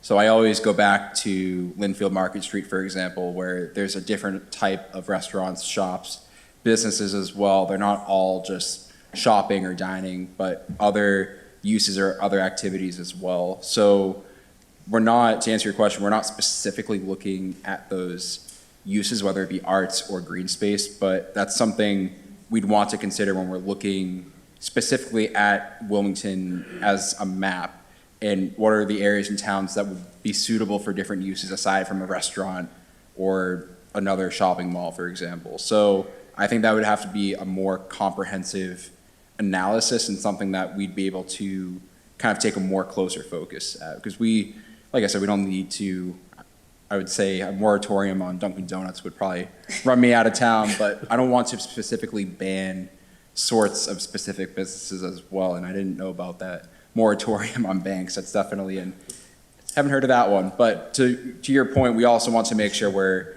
being inclusive of other uses and other ways Wilmington residents and people who work in Wilmington can spend their time. It's not all about just shopping at a store or spending at a restaurant. What are some other activities people can do for free in their own free time? Okay. Just one thing I'd like to add. Yeah, it actually, if you go down Main Street in Lexington, it's all banks. So yeah, I don't think Wilmington has a problem with banks. This summer, Wilmington just put on a spectacular production of Annie. I have some interest in this because of my niece, who's big into theater and has produced shows on off-Broadway, et cetera. But I was telling her that the Wilmington Theater, or the auditorium, was a nice auditorium, because it seems like whenever I go to her shows, if they're local theater, they're awful. I mean, Marblehead's theater is awful. Arlington Friends Theater is awful. I would like to just put this idea in everyone's head of maybe, for whatever the reason, they don't use high school theaters much, even though Waltham has an excellent high school theater. It just is, they don't seem to attract the draw of like an independent town theater. I would just throw that out there. I think that brings a lot. And I mean, I go to every show that she's in locally, and even ones in New York. But local theaters are packed. I mean, it's amazing. Like all these shows now, like the Concord Umbrella Center, which was their old high school from way back, I mean, man, if you go to their shows, they're packed. I mean, and it's not just parents. It's like, people just are drawn to them. They look for the shows. That's it. Just putting that in your ear, and I'll probably bring it up again sometime. There was a choir that did the 250th, was it Merrimack Valley Singers, or, I went to it. It was at the high school auditorium. Yeah. What did they have, about 50 or 60 vocalists that gave a concert? I'm sure I'm going to hear from it, because there are 3 people I went there that I know that are on it, they're going to say, how could you forget the You're going to name get a of text it? in like 5 Yeah, minutes. and then I'll let you know. But that was fabulous. It was at the high school. Did anybody go? to that, or just me? Okay, but Yeah. it was great, and I hear what you're saying, and this was an outside group, Yeah, and it was the 250th anniversary celebration, and they sang everything you could imagine. Yeah. It was fabulous. What? No, for the United States. Yeah, they just did it this about 2 months ago, Yeah. 3 months ago. So, anyways, thank you. and as for Thank you. green space, the town was, just got Sharapa Farm, so Oh. we got 68 acres of green space that we're Beautiful. gonna develop. Okay. Or for not, recreation. or not develop. Or not develop. Okay. I was like, yeah, that's one. We're not gonna- Wrong term. Let's have it be open space for a little while, right? Open space, open. Anyone else? Okay. That's it. Thank you very much. Thanks, Joe. Yeah. Thank you for your Thanks, time. Joe. See you We tomorrow. Really appreciate it. Thank you. Okay, on to communications. Thank you, Mr. Chair. So the first communication is an update. Did I? have to miss pay that? electric bill. An update on the West Window project. Sorry about that. From Dennis Kelly to myself, Assistant Manager Judy O'Connell, and the Select Board regarding, again, a capital project that was approved at town meeting to redo the curtain wall of windows at the west. This, not to go into I don't want to read it specifically, but the real critical parts of this are that there was additional asbestos-containing material found behind the curtain wall that was not visible, and it was unable to be determined by the initial inspections as part of the proposal for the project.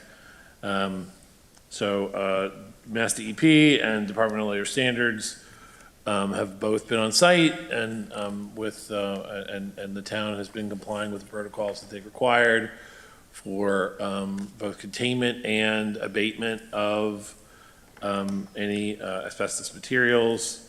I've been in contact with both Judy and Dennis, even while I was not in town, but including a couple of times today, about the progress of the project. I know that we had hoped during this 8-week window that we have during the summer to complete those windows. That's not going to be possible because of this discovery. What's critical now is for us to complete the abatement of the asbestos and secure the property so that the teachers can get in and get ready for the starting day of school. And as of my last conversation with Dennis earlier today, he's confident that we're still going to be able to meet that target to have the additional asbestos abated. It's important to note, that no students, no staff, no public buildings workers were ever exposed. Nobody was placed in harm's way. We've gone above and beyond to make sure that anything that may have even tangentially gotten in contact with asbestos was disposed of. And so everybody's safe and nobody was exposed, but it is a significant deviation from where we'd hoped this project was going to go. So that's just to provide that update to the select board. And it goes on to say how they have licensed asbestos abatement professionals working on the facility, and they're hoping that it won't interrupt the school opening. Yeah, we did have some information, since this was prepared back on the 13th. We were able to get some further approvals from Mass DEP at DLS that make it, that put us on track to be able to get the windows for the teachers to get in before school, and obviously opening on time. We're not gonna let the school not open. Does anybody have any questions on this? Public? Okay. The next communication, Mr. Chair, is a public health notice regarding the West Nile virus. So this was released from the Board of Health, and, unfortunately, West Nile virus has been found in mosquitoes in Wilmington. We did, the spraying was done on the 11th and 12th of this month. We're coordinating with the Central Massachusetts Mosquito Control Project to spray the areas of concern on those dates. That spraying happened in the evening hours and overnight. This is a real, I mean, I know folks are all aware of how dangerous West Nile is. It's disappointing that it was found in Wilmington. But Shelley Newhouse does an excellent job of working with the appropriate authorities to make sure that we can do everything we can to try to eliminate as many mosquitoes as possible and try to eliminate their potential exposure to humans. So this notice, I believe, is on the town's website. If anybody has any questions or concerns, you can go to the Board of Health website, and it also provides links to the state, where the state does also keep track of the statewide West Nile virus positives across the state. So if anybody has any questions, there's a phone number for the mosquito control project, or you can reach out to Shelley at the Board of Health. Any questions? Just a Anybody? quick, Yes? I see a list of streets. Are those the streets that we had spraying on, or was that a town-wide spraying, or? No, I believe that Yeah, that's the. it was not streets. townwide, it was just on the street. On Yeah, the that area. Identified streets. Okay, Yeah. got it. Thank you. Anyone else? Anybody in the audience? Okay, that was it for communications? That- Yes. Right? Okay. Board to consider. Mr. Chair, Board to consider number 6. Board to consider executing authorization of bond issuance to the Massachusetts Water Resource Authority, a total of $590,000, of which $442,500 is a grant and $147,500 is a loan.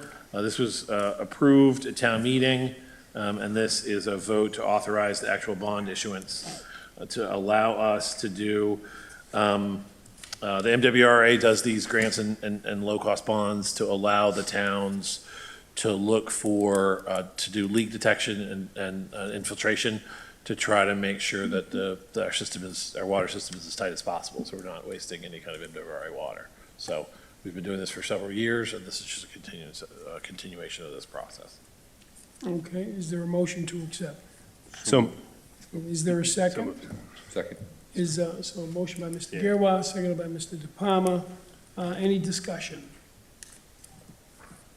Any discussion in the audience? Okay. All those in favor? And that's unanimous.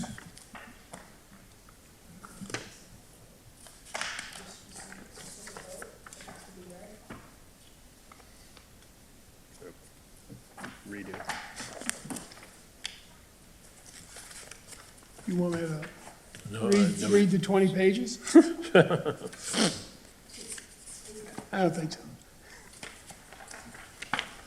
I didn't see a specific road. Do we have a language that we needed to read? Attach the signature pages for the It just says that $147,500 sewer bond.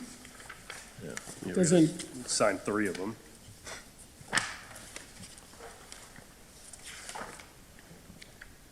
with the breakout in each, over the years Just says that we 27, got it. 31. Did you want, to read all of that.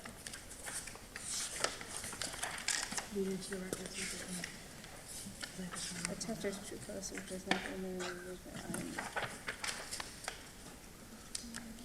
every single page of it? Just the one page. But it's in everything, though. Just the voted, further voted, further voted, further voted. Are you ready? You need some Oh, I water? see where it says voted, that's what I'm you not do. You want me to read it? Go ahead. Okay. That's what we got you for. So this would be voted that the sale of the $147,500 sewer bond of the town dated August 31st, 2026 to the MWRA, Massachusetts Water Resources Authority, parentheses, the authority is hereby approved, and the town treasurer or other appropriate town official is authorized to execute on behalf of the town a loan agreement and financial assistance agreement with the authority with respect to the bond. The bond should be payable without interest on August 15th of the years, and the principal amounts as follows. 2027 through 2036, each installment is $14,750. Further voted that any certificates and documents related to bond, collectively the documents may be executed in several counterparts, each of which will be regarded as an original and all of which shall constitute one and the same document. Delivery of an executed counterpart of a signature page to a document by electronic mail in a PDF file or by other electronic transmission shall be as effective as delivery of a manually executed counterpart signature page to such document. And electronic signatures on any of the documents shall be deemed original signatures for the purposes of the documents, and all matters relating thereto having the same legal effect as original signatures.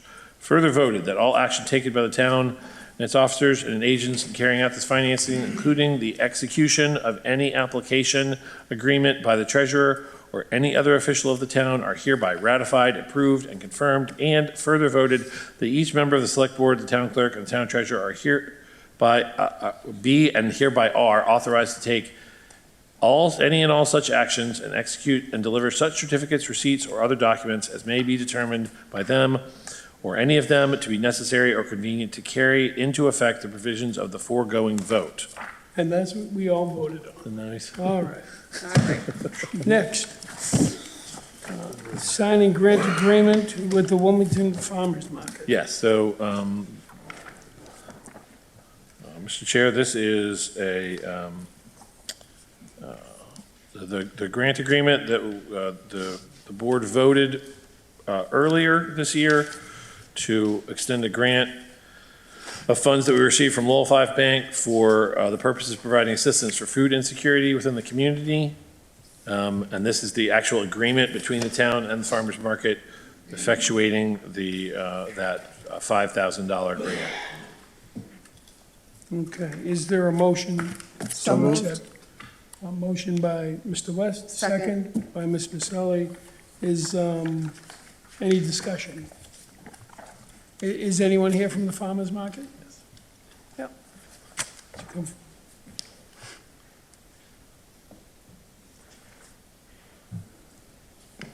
Does anyone wish to speak in the audience? Oh, we'll wait. I have just a couple questions, if I could. I see the budget that you have presented to the board. Just a couple things stood out. Now, this is for food insecurities. That's what you had come here originally for an article for $7,000, and you withdrew that because the Lowell 5 was giving the $5,000, and the town said, we'll give you a grant for food insecurities. Correct. And then you presented a budget, and some of these are just how it relates to food insecurities. I don't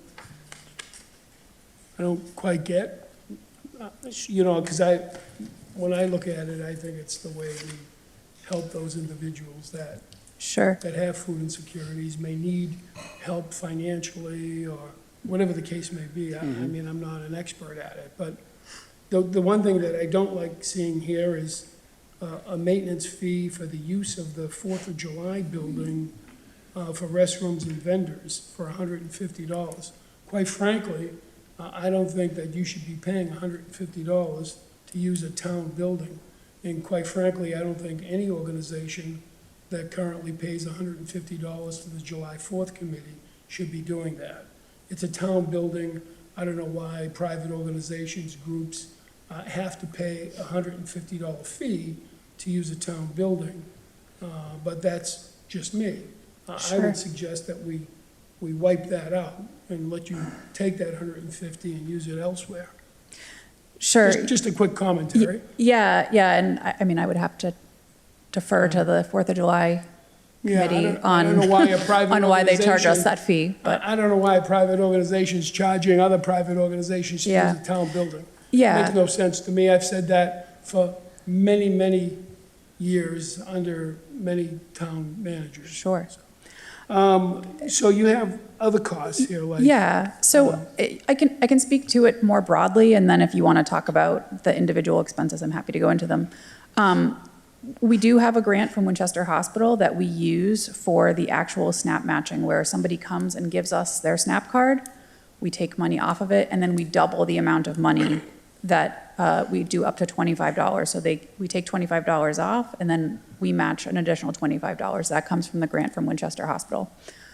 Many of the expenses that are listed on the proposal that we gave you are not directly connected to food insecurity because they aren't the SNAP matching dollars. However, we have these expenses that directly support our ability to even offer SNAP matching, and without them, we can't have the market, and then our ability to match SNAP would go away. So another way of looking at it, a request is we're asking the town for, so we have 18 weeks of the summer market and 3 weeks at the winter market, which is hosted at the senior center. It's less than $250 per week. It's $238.10 every week for the market to operate to support the ability to offer SNAP matching. So this allocation represents only a small portion of our annual budget, and we specifically included the items that pertain to SNAP and our ability to offer food insecurity. If you have any, I mean, I know you mentioned That's fine, I don't mean to interrupt. So Yeah. indirectly, it does support. Right, I mean, yeah. Because I see how, you have $1,070 for custodial fees. And I'm saying to myself, how is that helping the SNAP program? Yeah, those are you know? specifically tied to the winter market, which is held at the senior center. The winter market happens in the colder months. We have to hold it inside. In order for us to do that, we have to pay for the custodial fee to use the senior center. So we aren't able to offer SNAP matching during October, November, and December if we don't offer the market inside, and that's a requirement that we pay for custodial fees. Yeah. So, Yeah. Same thing I'm with. just trying to understand it. Yeah, 'cause yeah. I saw some of these things here. Yeah, like, absolutely. Like one of them, the Wi-Fi hotspot. It's not for us to have Wi-Fi at the market for fun. We actually have to do the transactions where it's a transaction with the state through an application called Total Pay, where we're actually running the person's SNAP card to make sure they have enough funds. The transaction goes through. We have to have Wi-Fi in order to be able to do that on site. Okay. All right, thank you. Sure.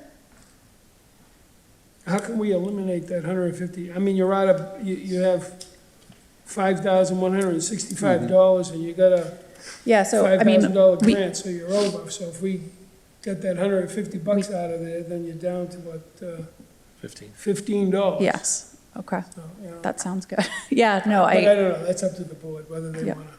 Well, just for the record, my goal is to have a meeting with the 4th of July committee about the use of the use of the building. We have the historic document about what they were originally granted, and it seems to have morphed. It's unclear how. So we're going to be looking to put back the original agreement, which did allow the use of the building without charge. No, I know that they've been in there building walls and doing separations and locking things off, and I hope the town has master keys for those things. And Dennis has a crowbar. putting in, okay, so we have But I a think, Mr. motion. Chair, and- I think you give more than $5,000 in food subsidies, so. We do. What this, like I said, this is like a subset of your real budget, but, I mean, you're gonna use your overall budget to cover these expenses as well as food and all that. Correct, yeah. So the SNAP matching comes from, we have a grant from Winchester Hospital that they provide us to cover SNAP matching, and also we do referral cards with the Senior Center, Veterans Affairs, WOW, and the Food Pantry, where you don't have to have SNAP, but you get a referral card from one of those locations. You come to the market, we give you $20 in cash without you giving us anything, and they get to do that twice, and then they can go back and get another card. I think to the chairman's point, I think if you would put, basically $5,000 and broke it into food and incidentals, strictly related to food, which you're covering, I Yep. think it would have made it just a little bit clearer in the budget for everybody, instead of saying, well, we're paying for advertising, we're paying for, marketing manager and all that. I mean, that, you're paying that out of an overall budget, it sounds like, not necessarily this grant. I mean, there are other expenses that the farmer's market has outside of these expenses. I'm only listing the ones that are tied to SNAP matching, but we do have a budget outside of this that we pay those other expenses with. Okay. Thank you. Anybody else? Anyone in the audience? Oh, so there's a motion and a second to sign the grant agreement given to us by Lowell 5 Bank of $5,000. All those in favor? And it's unanimous. Thank you very much. So, Mr. Chair, Board to consider number 8 is the Board to consider executing a temporary license agreement regarding the Tesla license agreement for Reading Municipal Light Department Electric Vehicle Car Show. So, unfortunately, this is going to require me to provide a little bit of context, which is, so RMLD is having their electric vehicle car show at Town Hall. And for the first time, they had invited Tesla to come and give test drives to folks who wanted to test drive Teslas. This is not something that I'm aware that they've done in the past, and so this hasn't been something that we dealt with. Tesla sent over an agreement, a temporary license agreement for demo events. And unfortunately, it wasn't in a form that we could accept. So we sent them back our red line agreement that basically said, we're a municipality, we're not indemnifying Tesla for anything. You guys are doing this like wrong. To change all the terminology to what the municipality could accept. And there has not as yet been a meeting of the minds from Tesla about their willingness to agree to the changes that council made. Okay. So there are two things that the board could do. We will not have a meeting before the RMLD electric show. If the select board feels, as I do, that I'm a little frustrated with Tesla, we could just not vote to sign it. We could, the board could authorize the manager to sign it if Tesla accepts the changes, Tesla and town council agree to the appropriate changes to the agreement. That would allow them some more time to come to their senses and come to some sort of agreement without necessarily canceling that portion of the event. Tesla had this agreement for weeks and weeks and kind of sat on it, so I don't feel like the town's in the wrong here for not bending over backwards to accommodate them. But it is, an electric car show, and it might benefit, there might be some citizens who would benefit if we do reach some agreement between now and the time the car show happens. If it's in the form that we've already proposed and they agree to it, allowing me to sign it wouldn't be any skin off our nose. We would just sign it if it's proposed. But I wanted to lay that out to the board. Yeah, I mean, I don't have any problem if they comply with what our attorneys tell us. Right. And for you to sign it so that they can have the show with RMLD. Yes. Okay, but that's me. But And RMLD's been very Board- helpful trying to get this to go. It's just kind of stuck at the corporate level. Yeah. All right? So That never happens, right? Does anybody have a particular motion as to how they want to go forward? Well, I guess- Either drop it or do it on the contingency that they comply with. What our council wants. Council. Well, I got a question, is that, are we expending town council funds on this? Or is this part of the, Well, it's part of their So, contract. yes, We wanna make it is sure- hours under their contract. I mean, it's not very many, because Mark basically wrote it up and then sent it to him and said, if they don't agree to this, we're not gonna do it. And he's not actively doing anything, because they haven't come back, and they came back once, and Mark looked at it and said, they didn't do what we wanted, send it back to them. But, I mean, because I just don't want to spending, hundreds of, potentially thousands of dollars for, No. it just seems like a. So they can try to sell cars. Yeah.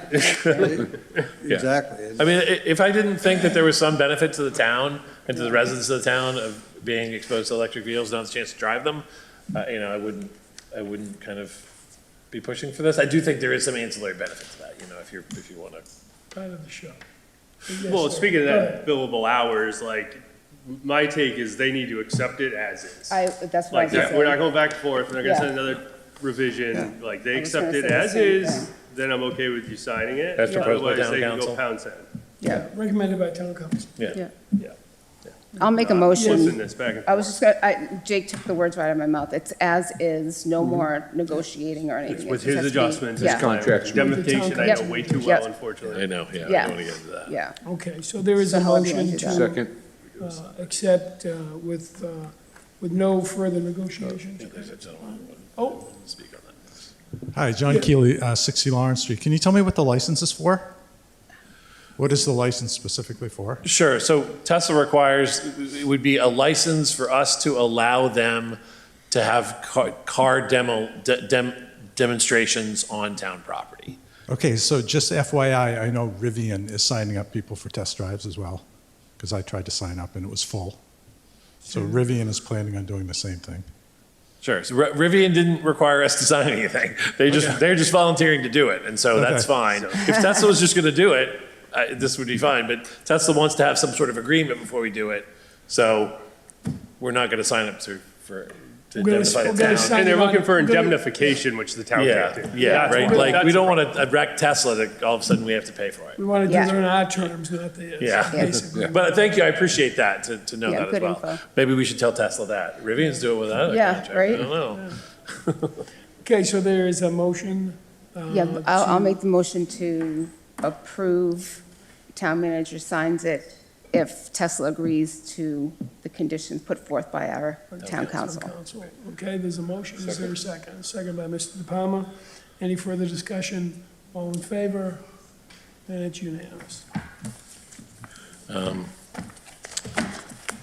Good luck with that. Yeah.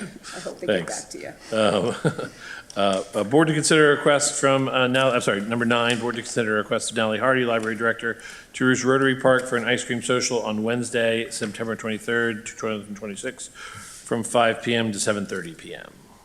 So This moved. is the, Oh, sorry, I apologize. Yeah. I was just gonna say, this is the Good Neighbor Day Social. An event designed to bring community members of all ages together for nights of hoodsie cups, sundaes, and more.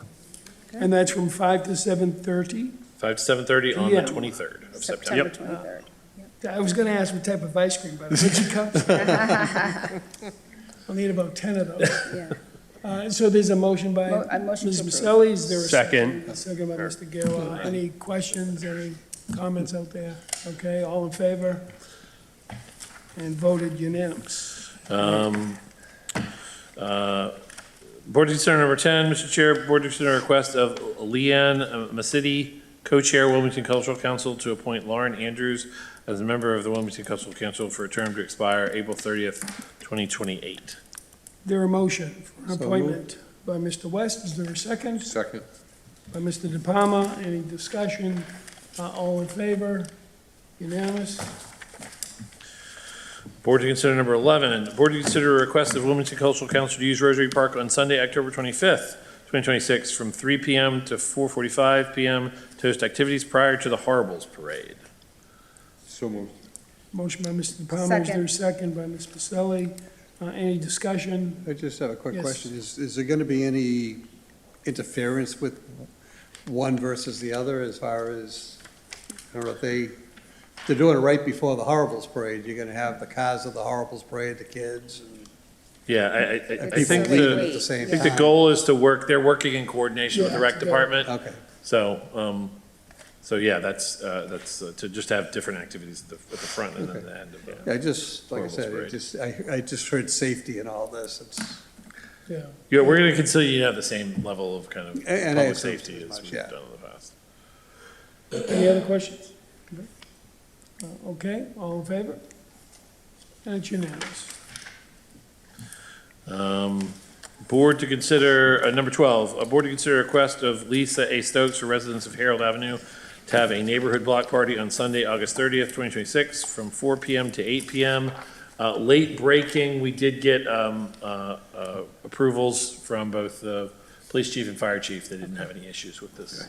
But it didn't include it in the back. I mean, this is pretty light. Usually they talk about like they've done it for years, their neighbors know. They've done it for years, the They have neighbors done it know. for Yeah, this is kind of So skinny. moved. And they've done, okay, motion by Ms. Maselli, any? Second. Second by Mr. De Palma.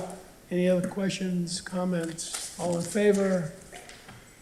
Okay, block party, And this is Repeat. a repeat request. Board to consider a request by Gabriel Scholl to place a menorah on the gazebo at Town Common for Hanukkah from December 4th through December 12th, 2026.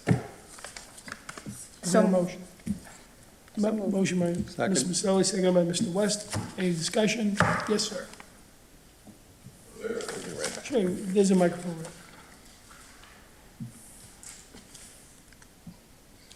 Hey, good evening. Gabe Scholl, 33, well, you have my info there. 33 Vallerville Street. This room is much nicer than the one last year. Yeah. So Hanukkah this year, the first 2 nights are going to overlap with the tree lighting ceremony. So I spoke to Patrick from the 4th of July committee. So we talked about just getting together in the month before to determine the appropriate location because they will use the gazebo for a band and some other stuff. So anyways, that's all. Any questions for me? No, it's great. No, Thank you for that's doing great. Yeah. You just work that out between the two of you. Yeah. And, Perfect. and just keep the town manager informed, Oh, sure. okay? Sounds good. And then I'm sure Patrick will as well. Yes. Yeah. that's all I got. Thanks, guys. Thank you. Okay. Any other discussion? Comments? All those in favor? And it's unanimous. That's the end of our board's consent. Have a good night. Thank you. Okay, before we get to public comments, I did notice in the packet, if you all noticed in the packet, which I thought was nice from Brett Swalwin from the Recreation Department, wrote a nice letter to Lottie DeMead from the Smile Mass, Yeah. which was the group that donated a floating beach wheelchair grant to the town of Wilmington. So I just wanted to give that a notice and get it onto the record that we received this thank you letter that was sent to her. Okay, public comments. Anybody for public comments? Yes. Rob Fasulo, 28 Marjorie Road. A comment that was made after I spoke earlier, I just kind of want to emphasize.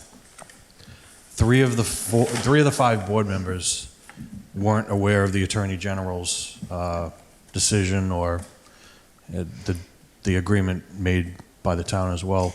It's a little troubling. You guys are all elected to represent us. If there's a breakdown in communication, that needs to be corrected. As a resident, that's almost unacceptable that you guys wouldn't know about that. Next thing, Senior Center is still waiting for their crosswalk.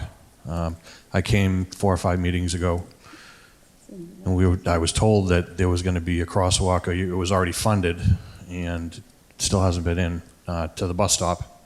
We spoke about that. No, that's a very good point. The Mass DOT changed the requirements for the rapid flashing beacons that they have to install.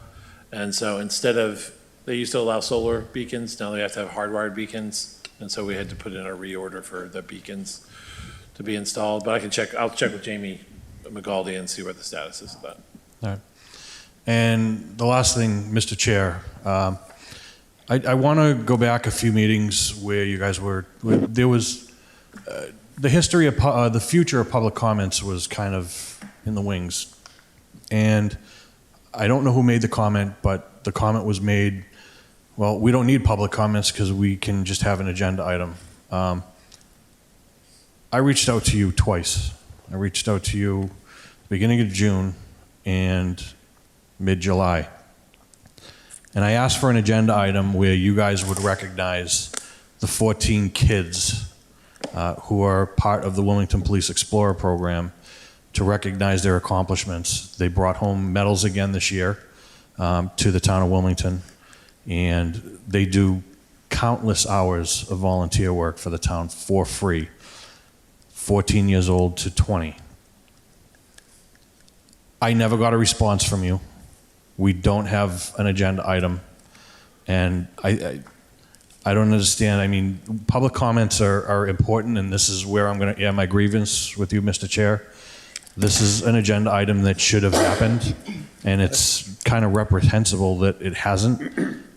These are the upstanding kids that we want to recognize. They're not out causing trouble.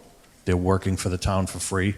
And I would appreciate if that you would put on the next meeting an agenda item where you can recognize what they've done for the town and the medals and their accomplishments.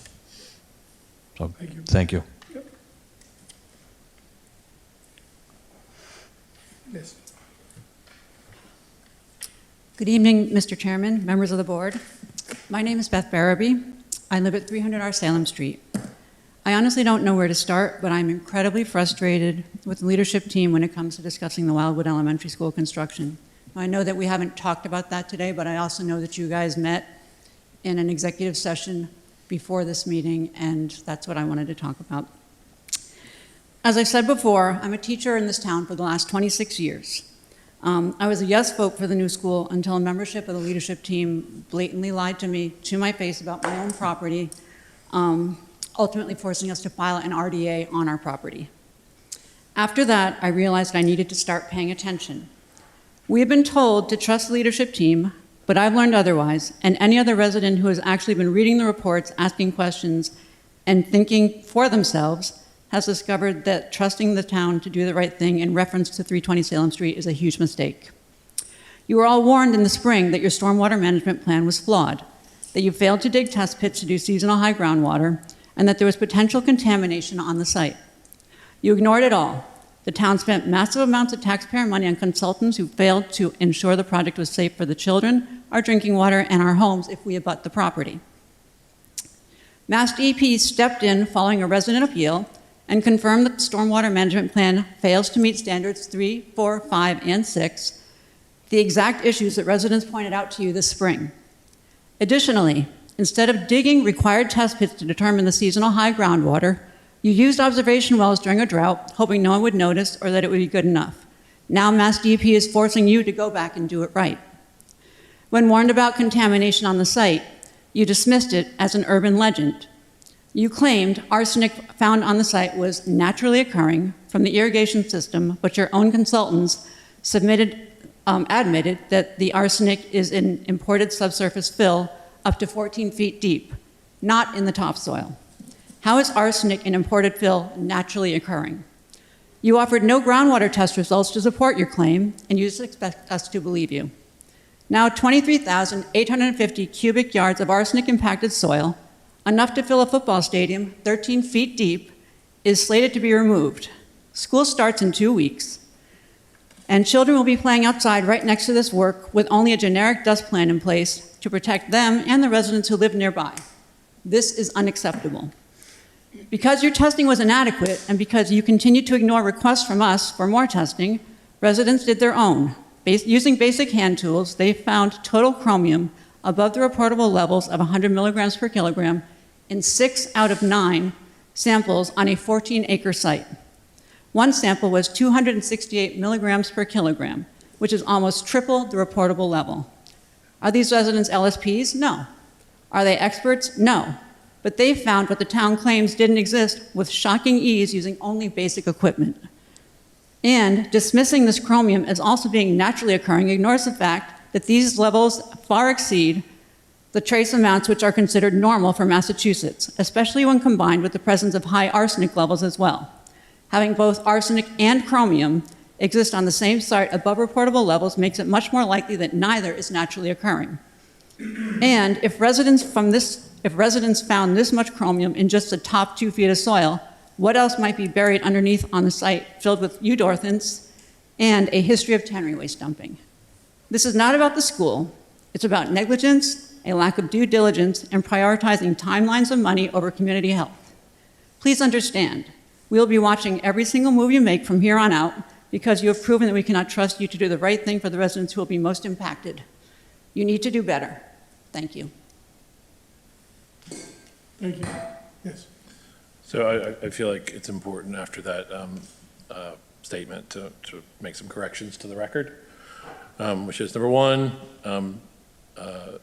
the resident group did appeal the determination of naturally occurring arsenic to Mass DEP. Mass DEP agreed with the town's determination, the LSP's determination the arsenic is naturally occurring. Number two, the residents reported this alleged chromium determination to Mass DEP. The testing that was done by the residents was not adequate testing, did not make a determination between hexavalent or trivalent chromium. The town's testing did in fact make that determination, and neither of them are above reportable levels. And Mass DEP has accepted that determination based on the extensive reporting done by the town's LSP. So, while I appreciate that the abutters are concerned about their health, concerned about the site, I don't want there to be false information out there that somehow that the town is not following 21E. We've been in constant consultation with Mass DEP, including myself while I was on vacation with the regional director about this very specific issue. And the Mass DEP agrees with the town's LSP that number one, the arsenic is naturally occurring and is not reportable, and number two, that the chromium is not within reportable levels. So I just wanted to make that clear. Thank you. And there's also a meeting tomorrow night, is that correct? There's a meeting of the school building committee tomorrow night, and we'll be obviously discussing some of these things in more detail. I would suggest that you would attend the school meeting tomorrow night and present what you just did here tonight, tomorrow, to the board committee. Yes. Thank you, Mr. Chairman. Suzanne Sullivan, 60 Lawrence Street. I'd like to address two issues also. I'd like to address the wetland appeal. And FYI, I'm not in a butter, okay? But I do care about how things are done and to make sure that things are done the right way to not only protect the residents of the town, but also the environment, which ultimately does protect the residents of the town. I strongly believe that there's been a lot of either incompetence or purpose cover-up. You can judge yourselves, or anybody can judge either way. Okay? I don't understand why you. I'm gonna get there. Insulting comments. It's but when things aren't when you're paying people. When you're paying people the kind of money that we're paying people. But I'll let you continue to speak. I'm sorry, Mr. Chairman, but when you're paying people to do the work that we're paying people to do at the price that we're paying people to do it, things should be done correctly. Okay? And if things fall apart and the town doesn't keep their timeline for the school, I don't want the residents to be blamed for that. Because the blame doesn't come to the residents, the blame comes to the people that are doing the work that we're paying to do. And if they're not doing the work that they're paid to do, like if I, at my job, don't do the work I'm paid to do, I lose my job. It's called accountability. At the last meeting we were at, the town manager sat here and said, no, it's people's licenses, it's people's, accountability, people, it's their job, it's their reputation. Well, I'd like to ask anybody in this room or anybody in this town, what accountability was given to any accountability that happened for when kids got cancer in this town and got sick and some died because of the water supply. Was anybody held accountable for that? Tell me one person that was held accountable for that. No one. And I know you weren't here, but we were, Mr. Town Manager. So this idea that we're just going to let things go forward and then we'll ask for accountability later is not good enough for me, because I've been through all that. What kind of people want to risk any children there? It's a school. I need to go. I'm not going to listen to this. No, I'm not going to be accused of trying to hurt children or anybody else, okay? I didn't accuse you. You come up here and you talk to us like we're, children. I And never- to accuse us of blatantly doing something to hurt anybody is unacceptable. There, So. residents did testing. Hold on, folks, hold on. Hold on. Okay, hold on, folks. Hold on. Go ahead, hold on. Hold on, folks, please. Hold on. Telling us that we're bad people. I'm not. You're a politician. Because I'm not a politician, I'm a volunteer. Just don't, please. May I continue, Mr. Chairman? Thank you.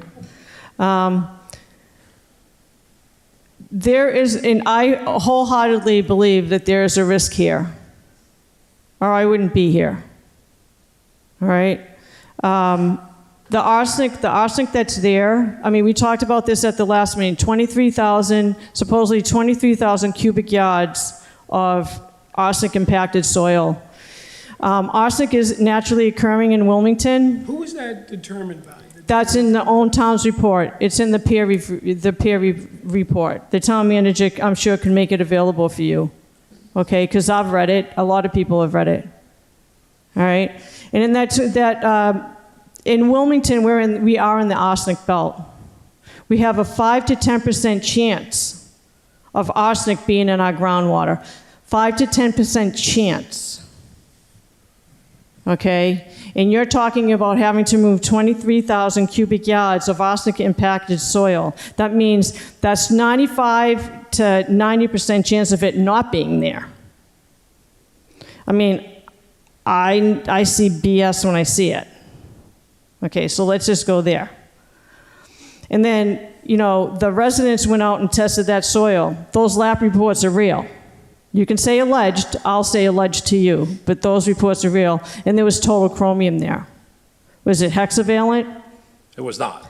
Right. So, okay, so it's not now. But the problem is it later? And I'll look forward to seeing those reports, if there was actually testing done. Because the prior reports, we were told, were comprehensive. They weren't comprehensive, because we found chromium. In the first reports that you sold this project to the town, chromium was not in those reports. Okay? I'm just saying. Just like you told the town that pesticide was tested for, and pesticide was not tested for, it was NS, not sampled. That's what it says in the report. I'm not making it up. This is the report that our consultants that we paid for. Okay? So pesticide has never been tested there. And this is what we sold the people of the town for this project. The other issue I want to address is the wetland issue. Residents I came and I took the time out of my life to come here and talk to the planning board and the conservation commission on ways that the town was not meeting the standards, the stormwater standards. Okay? Now I've come to the board before. Just try to listen to the residents, right? Because sometimes we know things. Just listen to us. And now it had to be appealed, and DEP did agree that the town was not meeting the stormwater standards. I pointed out that the town did not do test pits to find stormwater, as DEP had noted. DEP actually commented on the town's permit. It's a public record. DEP commented on the town's permit and said you need to do test pits. And the town didn't do them. I pointed this out. And the list goes on. So now it's appealed. So don't come back and blame the residents, because that lies solely as a responsibility of the town for not doing their due diligence, not doing the work they're supposed to do. How can residents, I don't have any expertise in stormwater. How can I know that the town's not meeting the standards, but the consultants that you're paying, and they don't? So do you understand the pattern that's developing here and why the residents feel frustrated and don't trust what the town's doing and don't trust that that field is safe and don't trust that those trucks are going to be creating dust storms out there that those children in that school are going to be exposed to? Do you understand? If you can't understand that, I don't know. Yeah, so I'm up here. I don't live there. I'm not in a butter. I'm not a NIMBY. You can't call me any of those things. I'm here because I'm concerned. I'm concerned that the town is spending money, our taxpayer money, and the people that are working for us are not doing the due diligence. Because when somebody like me, that everybody wants to point out is not a professional, but can actually tell you something and have it be true when your consultants are telling you the opposite is a problem. Just like tonight with the permit, with the bylaw that has not been approved yet, and you didn't know about it. You're elected to represent us, and you're not being kept informed, and the people that you're supposed to be watching are not doing their jobs. And we have to do it. We have to be the bad guys. We don't get paid for it, and we have to do it. It's not right. It's wrong. And people can get mad, and they can walk out all angry if you want, but there's a lot at risk here. So I'm going to ask this board once again, I'm going to ask this town once again, just do the right thing and do your job. Thank you. Thank you. Anyone else? George Lingerfelter, 11 Concord Street. Is there a soil management plan available for public review in the town hall here somewhere? Can I come back in the town? I actually know a lot about the environment, and I would like to review the soil management plan. I mentioned 23,000 cubic yards of soil are going to be excavated. Is any of that going to be disposed of off-site, or is it all going to be moved on-site? If it's going to go off-site, there are permits required to the acceptance facilities, and testing is required. And so you may very well do more testing and find that there is a problem in the soil you're taking off. And when you rework soil on-site, the MCP has different levels of standard. The most protective of children, and at a school, there's S1, S2, and S3 soil, and you're going to have to make sure that that soil is going to pass inspection. I suspect that this is not a done deal tonight on what is or isn't happening out there. So I don't know. Can anyone answer the question? Is there a soil management plan available for public review anywhere? So all the documents for the school project are available on the school project's website. You can get to it from the town's. The answer is no. Okay. That's a problem. There's no soil management plan. That's actually a violation of the MCP. It has to have a soil management plan to move that much soil, especially if any of it's leaving off-site. You have to have a soil management plan. It's part of the MCP. Off the top of my head, I can't cite the specific reference, but it's required by the MCP to have a soil management plan. So they may. I'm going to look at this, and hopefully I can find some holes and maybe support some of what Suzanne is saying. And I'm a little disappointed that... These would be really appropriate questions for the school building committee meeting that's tomorrow night at 6:30 in the Great Hall. That's what I'm trying to find out, what's available. So thank you. Yeah. That's from us. Yeah, that's... Paul Shalafo, 48 Hopkins Street. Backtracking a little bit to the case law for 4032, if that could be made available for the next time that the applicant for the billboard comes before the board, so that can be spoken to in detail. The town manager affirmed that it existed. They gave the board authority to issue the permit tonight. Secondly, reprehensible that board members have no idea that this is before the Attorney General for review, and that they've gone through their 90 days and that they've got an extension of 60 days, and there are at least 2 board members sitting here that are completely unawares, caught in the unaware of that point. Letter dated July 24th was sent to town councils. Letter dated August 3rd was sent to the town clerk. There's absolutely positively no reason why there are members here sitting at these tables at a special permit hearing, and they have no idea that this has not been accepted by the Attorney General. absolutely inexcusable. Inexcusable. And this is not the first time Mr. West has been caught unawares. That was done a couple of years ago with regard to the Bazell School and the so-called lease agreement. Mr. De Palma, same thing. He was chair at the time.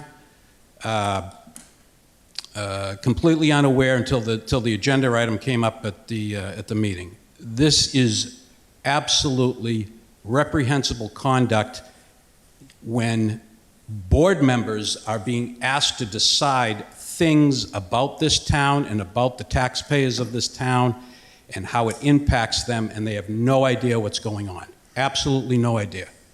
Two gentlemen here tonight, just hear about it from somebody in the audience. Completely, 100% unacceptable. As far as the North Intermediate School site goes, historically, it was a field, it was a farm, it was way before the Harrimans owned it, it was a farm, and there are indications that arsenic-based pesticides were used on that farm in the late 1800s. You can ask me how I know that, because I did research on it, because I did adjunct research on a attempted murder that took place at 300 Salem Street. And part of the defense of that attempted murder case was that the people were poisoned by arsenic-based pesticides that was put down a well on the property. The suspect in the case blamed it on a pesticide called Paris Green that was dumped down a well. Now, Paris Green is an industrial pesticide that's no longer available because it's so dangerous, but it was widely used in the agricultural industry as an insecticide and a rodenticide. So its chemical name is copper-2 acetoarsenite. Test for that. Write that down and test for that. And if it comes up clean, okay, it's not that. But to just blanketly say, naturally occurring, naturally occurring, naturally occurring, I don't buy it. Thank you.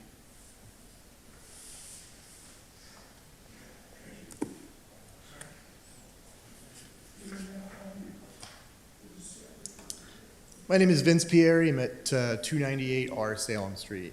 I'm going to kind of reiterate some of these things that some other folks said. I'm going to give some specifics. I recently read a letter dated August 14, 2026 from the Massachusetts Department of Environmental Protection to Mr. Eric Slagle. The first bullet states, specifically, based on the review of the stormwater design of the Stormwater Management Report prepared by DW Consultants, revised dated May 26, 2026, it's Mass DEP's opinion that the project does not appear to meet the stormwater standards pursuant to blah, blah. So you've been given 70 days to show detailed plans to become compliant with that request, right? So to me, that's a little concerning, kind of bringing back a lot of the things that people have mentioned already. Now, I'm not asking anybody to be defensive or walk out. I'm really kind of asking, all right, you kind of missed the boat with the stormwater drain thing. Like everybody else mentioned, maybe you missed the boat on some of the other things. Maybe it was the traffic planning things. Maybe it was the ground contamination potentials. Like we all see kind of signs here. You can't go back, right? You're going to build a school and, you know, if you're wrong, you can't really go back on that. You're going to expose a lot of people to some potentially bad things. Maybe all we ask is let's maybe cover our bases a little bit more. You already kind of screwed up once with the stormwater things. Let's make sure that the ground soil is okay. Let's make sure that the traffic report is appropriate. That's kind of all I'm asking here. Why not, right? Why not just give us a little extra confidence? And I know you've said they've looked at this pretty deeply, but maybe go back again and double check this. I'd rather be safe than sorry, wouldn't you?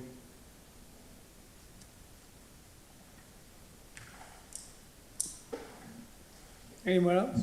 Yep. Oh. Yes, Stephen Barabee, 300R Salem Street. Again, saw a little bit of the report. The one interesting thing that I saw that kind of surprised me was, and if I paraphrase phrase this or get it wrong, correct me. The Mass DEP asked what the plans were to prevent contaminants from seeping into the groundwater, the plans of the town. Just wondering why they'd be asking about contaminants if they weren't there. Thank you. And again, didn't say what the contaminants were, but that was in the plan. It's like, what's the town going to do to handle make sure contaminants don't get into the groundwater? Thank you.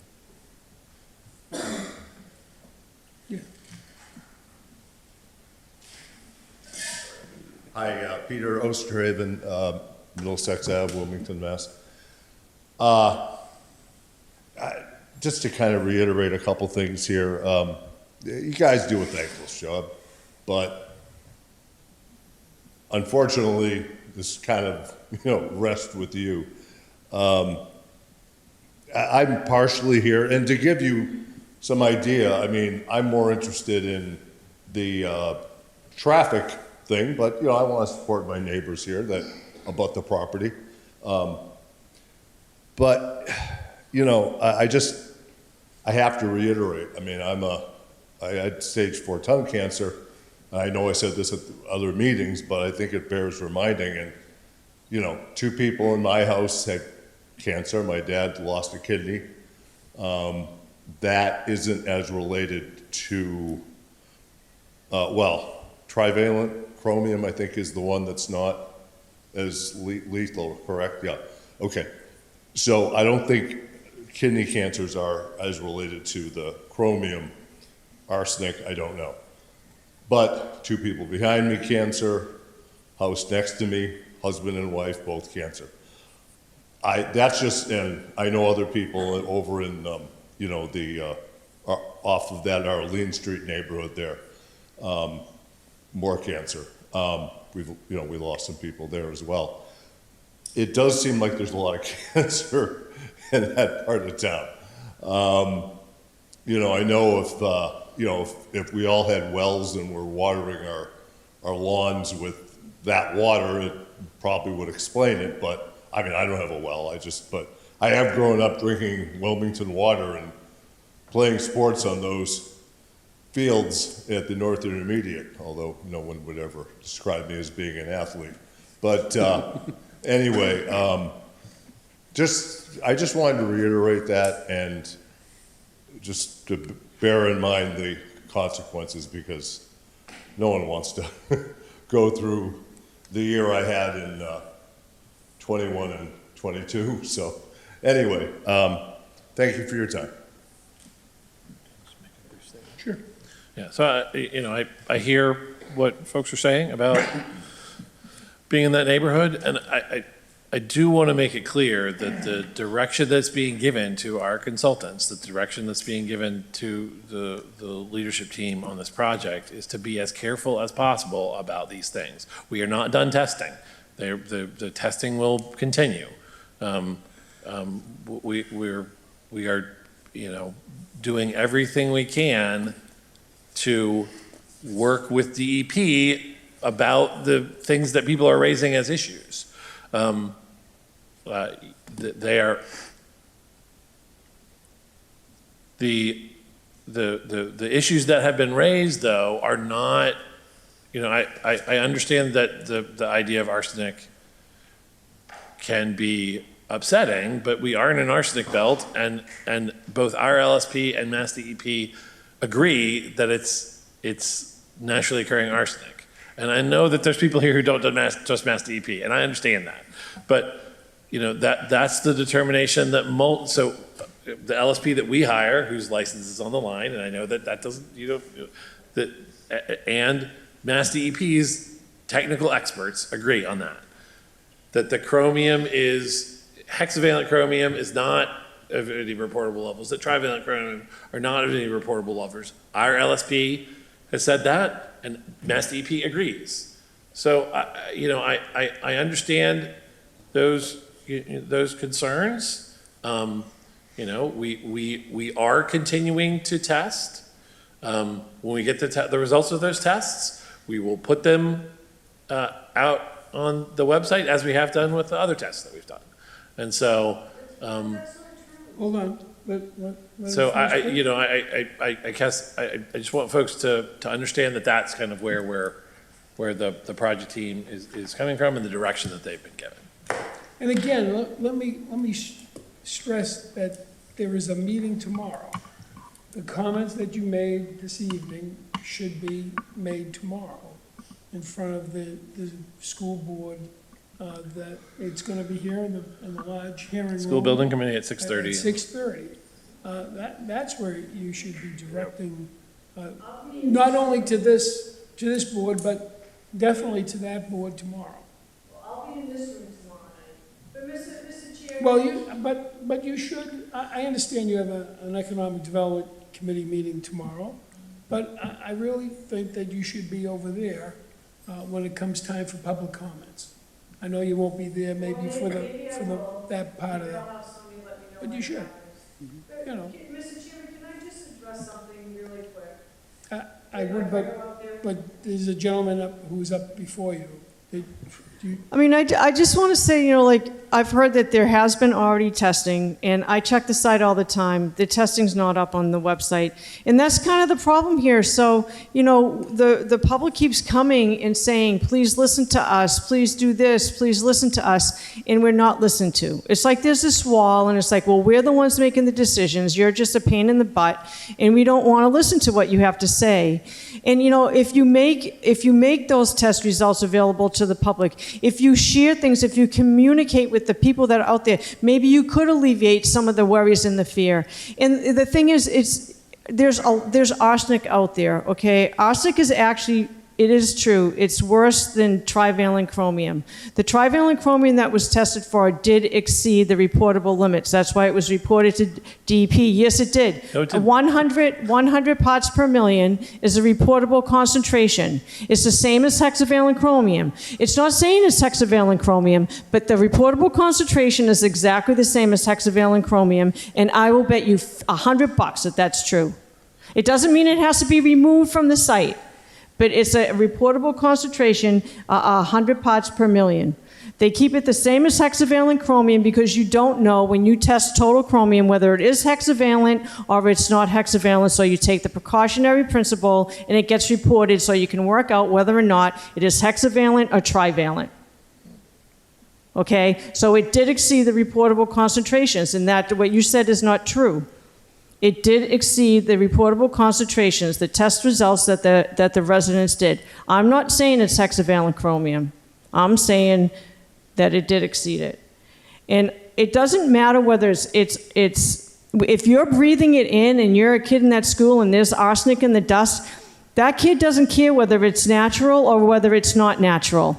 What we're trying to say is that there is the potential here, with all the dust that's flying around without some type of plan, to make sure that nobody that's going to that school is going to be exposed to things like arsenic in the air. Absolutely. Okay? Right, So right. that's what we're asking for. And it's the testing that you said the residents did, and we have testing that the town does as well. You're claiming, you're correct, the town is claiming, and they're correct. I haven't seen their DEP. test. It hasn't been made public. But let me say this to you and to the residents. This board is not putting anybody, and does not want to put anybody in danger, especially our children and our residents. If you really feel that way, then shame on you for you saying that we're jeopardizing the health of this community and its residents, especially the children, because, Ms.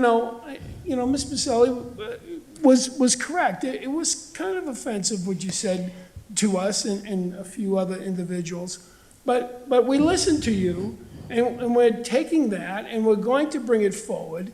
I suggest to you to go to that meeting tomorrow night. The heck with the Economic Development Committee meeting. If you're passionate enough, then get over there and tell them. We're not here, wanting to hurt people, and that's the way you're making it seem like.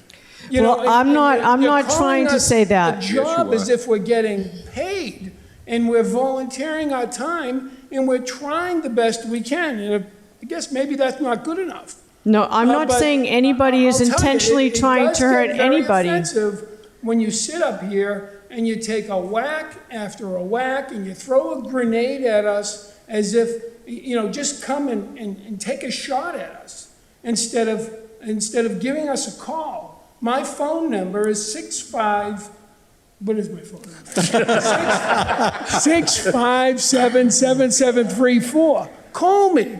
I love to talk to people. I hate emails. I got to tell you, I hate them. Call me up. Well, I'll have to re-listen to this, and maybe I'll take you up on that, Mr. Chairman. But you have to understand, you have to understand the frustration that the residents feel, because we feel like there's like this state of just denial and not listening to anybody. And when you get into a state of denial like that, you actually can risk other people's health. And what we're trying to say is that please listen to us, please be transparent, please be open. So far, the residents have had to do public information request after public information request regarding this issue, and it shouldn't be that way. It should just be very transparent. Look, I'm not a scientist. I'm not a chemist. I'm just, retired and having knee replacements and shoulder operations. And we rely on the experts. And we have to rely on the experts. But sometimes, and I understand that you may have your experts and the town has its experts, and DEP comes in and makes a ruling and a decision.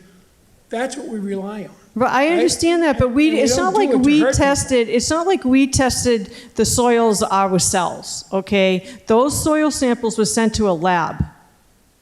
They were sent to a lab, and 6 out of 9 of them had elevated levels of chromium in it.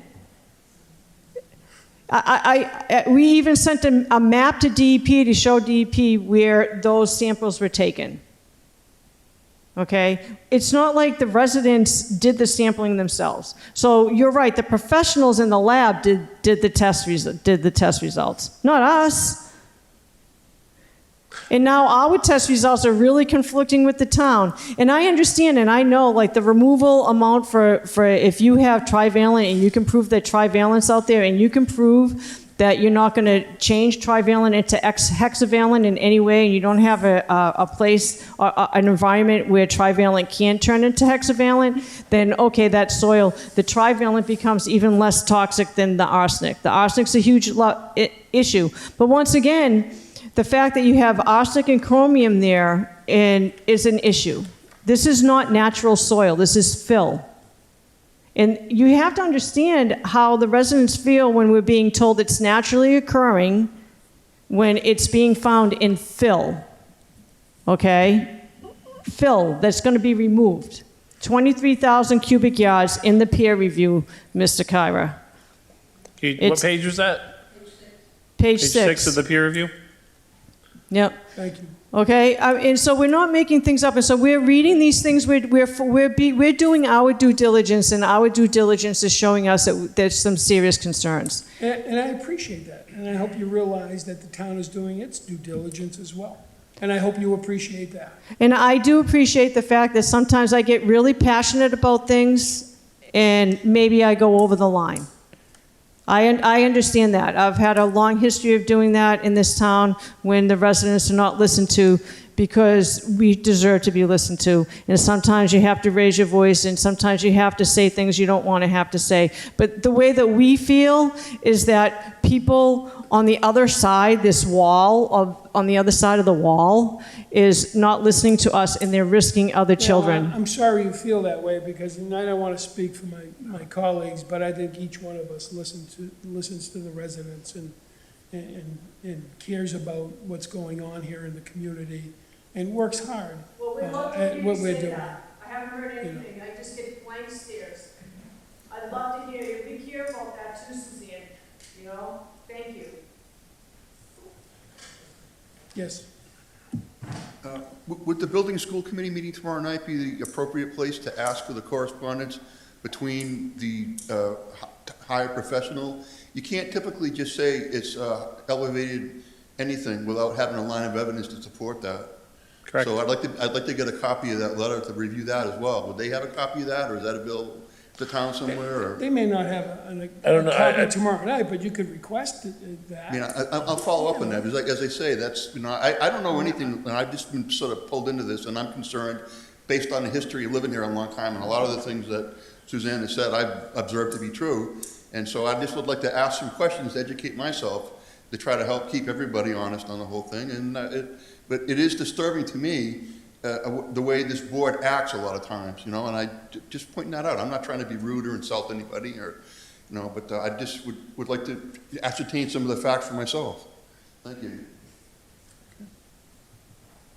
Anyone else? Thank you. On to announcements.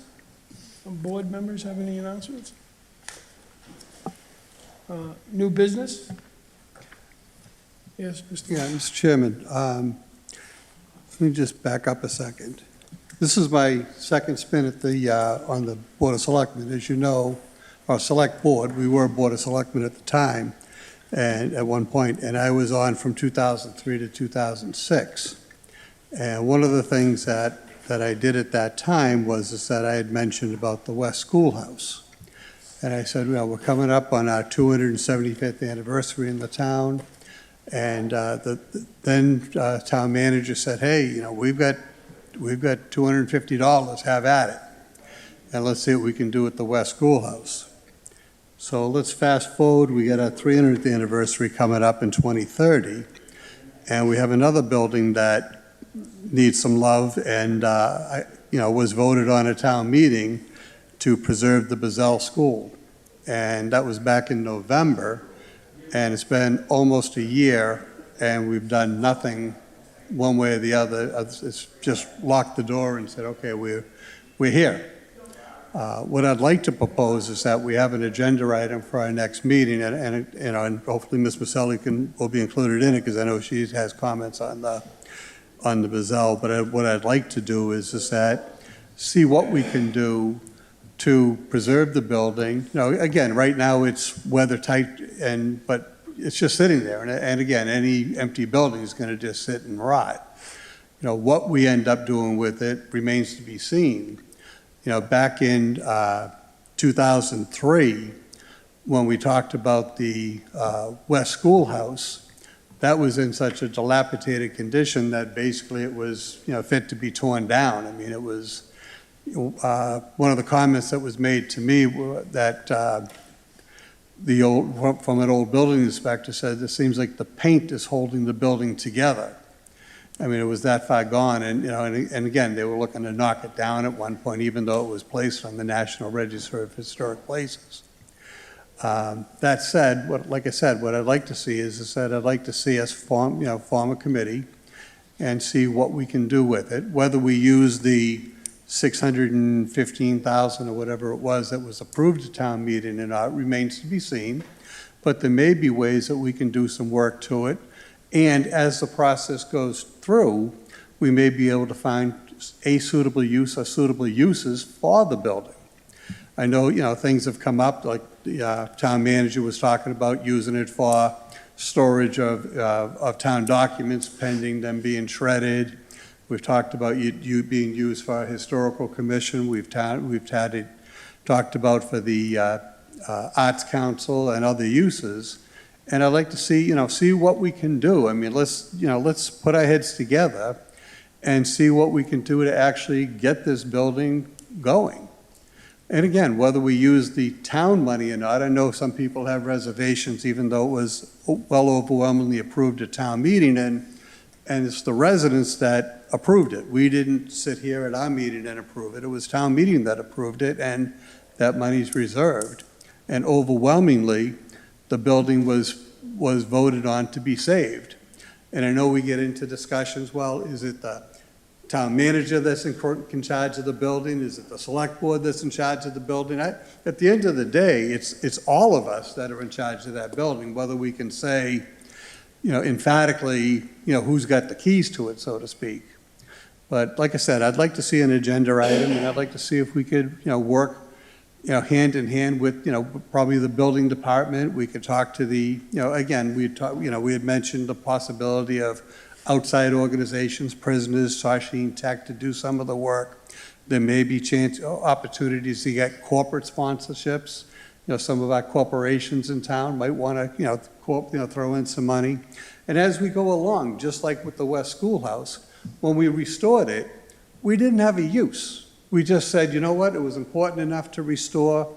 At that time, like I said, the town had a whopping $250 that was carried over from 1990 when I was on the Historic Commission, and it was leftover money from when it got put on the National Register of Historic Places. But there may be creative thinking that we may be able to kind of do some thinking out of the box. And as we go, we may end up having people like the town, going to, for example, the town manager and saying, hey, I've got a need for some space here. Right now we're going to be losing any space that's in the Wildwood School. We have space right now at the now former town hall, if you will. But again, the town hall is probably, it's probably in poorer shape than the Bazell. I mean, there are no sprinkler systems in there, and it's a much larger building to retrofit, and all the other things that go along with that building. I'd just like to see us have an opportunity to see what we can do, and if it turns out that we fail and it somehow gets knocked down, well, so be it. But I think just to say, well, it's an old building, we can use the 14 parking spaces, I think that's wrong based on an overwhelming support at town meeting. So again, I'd like to see if we can put an agenda item on, be it if we can't put it on in the first meeting in September, but very near in the future, so that we can see what we can do to do something with it. And my goal would be, if possible, to have the keys open, the door open by our 300th anniversary in September of 2030. So, not sure of any other members' feelings, but I know there's potential uses for the building, and we could probably do it within a reasonable budget. We spend, like the Textron fields, we're like, wow, we're going to get extra playing fields, and all of a sudden it's like, well, yeah, it's $75,000 to do this study and $2 million to do this and another $2 million to do that. I think originally, at least from my perspective, I thought, hey, we're going to get some grass fields and give it a little bit of love, and I didn't think it was going to be literally millions of dollars. So again, it takes some money to do stuff, but again, are there ways that we can be creative? So, not sure if anyone has any other comments on I that. don't remember what the total cost is. Thank you. I just want to, we'll have to look at that Textron Fields. I didn't think it was $4 million. Well, I think we didn't we do two. I think it was one budget of $75,000, and then there was another $2 million that we had put together. And again, I could be off on the figures, but $2 or $3 million for I just don't three want ball to throw fields. figures out to the public if Yeah. they're not But I'm as just- accurate as they should be. There was a master plan, but the figures I don't remember exactly. Yeah, But yeah, no, I appreciate But you know where I'm it. coming That's not really the point. Yeah. I do have. Yes. So, Dawn Nemo reached out to us today with apologies for not getting it earlier. But she and her family regularly make the requests to light the town common gold every September. And I believe, Bev, you correct me if it's wrong, is that for childhood cancer? Childhood cancer. Yeah, so she apologizes for not getting in time to be on the agenda, but our next meeting is halfway through the September, so let's take it up. I wanted to see if the board would be willing to take up a request from Ms. Nemo to light the town common gold for the month of September. Yeah, I think we should. Yeah. Is there a It's motion? a standard. I'll make the motion. It's a standard event. Yeah, we have a motion by Mr. West, second by Mr. Gerwa, to light the common in yellow or gold for the month of September. All in favor? And it's unanimous. Thank you I very think much, Mr. typically Chair. we wear an item of gold at our With meetings. one absent. Yeah. Sure, put it in the packet. Okay, any other new business? Thank you for that, Mr. West. Okay, on to important dates. Thank you, Mr. Chair. Through October 4th, we have the Farmers Market at Town Common on Sundays from 10 to 1. On August 22nd is the last day to register to vote in the September 1st primary election. On August 22nd, there will be early voting at Town Hall, room 101 from 8 to 2. On August 24th through 28th, there will be early voting at Town Hall, room 101 during regular business hours. On September 1st, there is the state primary. Polls open at 7 a.m. and go to 8 p.m. They will be happening at the new town hall and the new senior center. September 2nd, schools open at grades 1 through 12. September 7th, we have Labor Day with town offices closed, very late Labor Day this year. September 8th is the first day of kindergarten. And then September 9th is brush drop-off at Old Main Street from 8 to 2. September 12th is brush drop-off at Old Main Street from 9 to 4. September 12th is also shredding day at the municipal parking lot from 9 to noon. September 14th is our next select board meeting here at Town Hall in this hearing room at 7 p.m. September 25th, Wilmington was incorporated 296 years ago. September 26th is Fall Fest of the Town Common from 9 to 4. September 28th is the following select board meeting here at Town Hall in this hearing room at 7 p.m. October 12th is Columbus Day. Town offices will be closed. And October 13th is the select board meeting here at Town Hall in the hearing room from 7 p.m.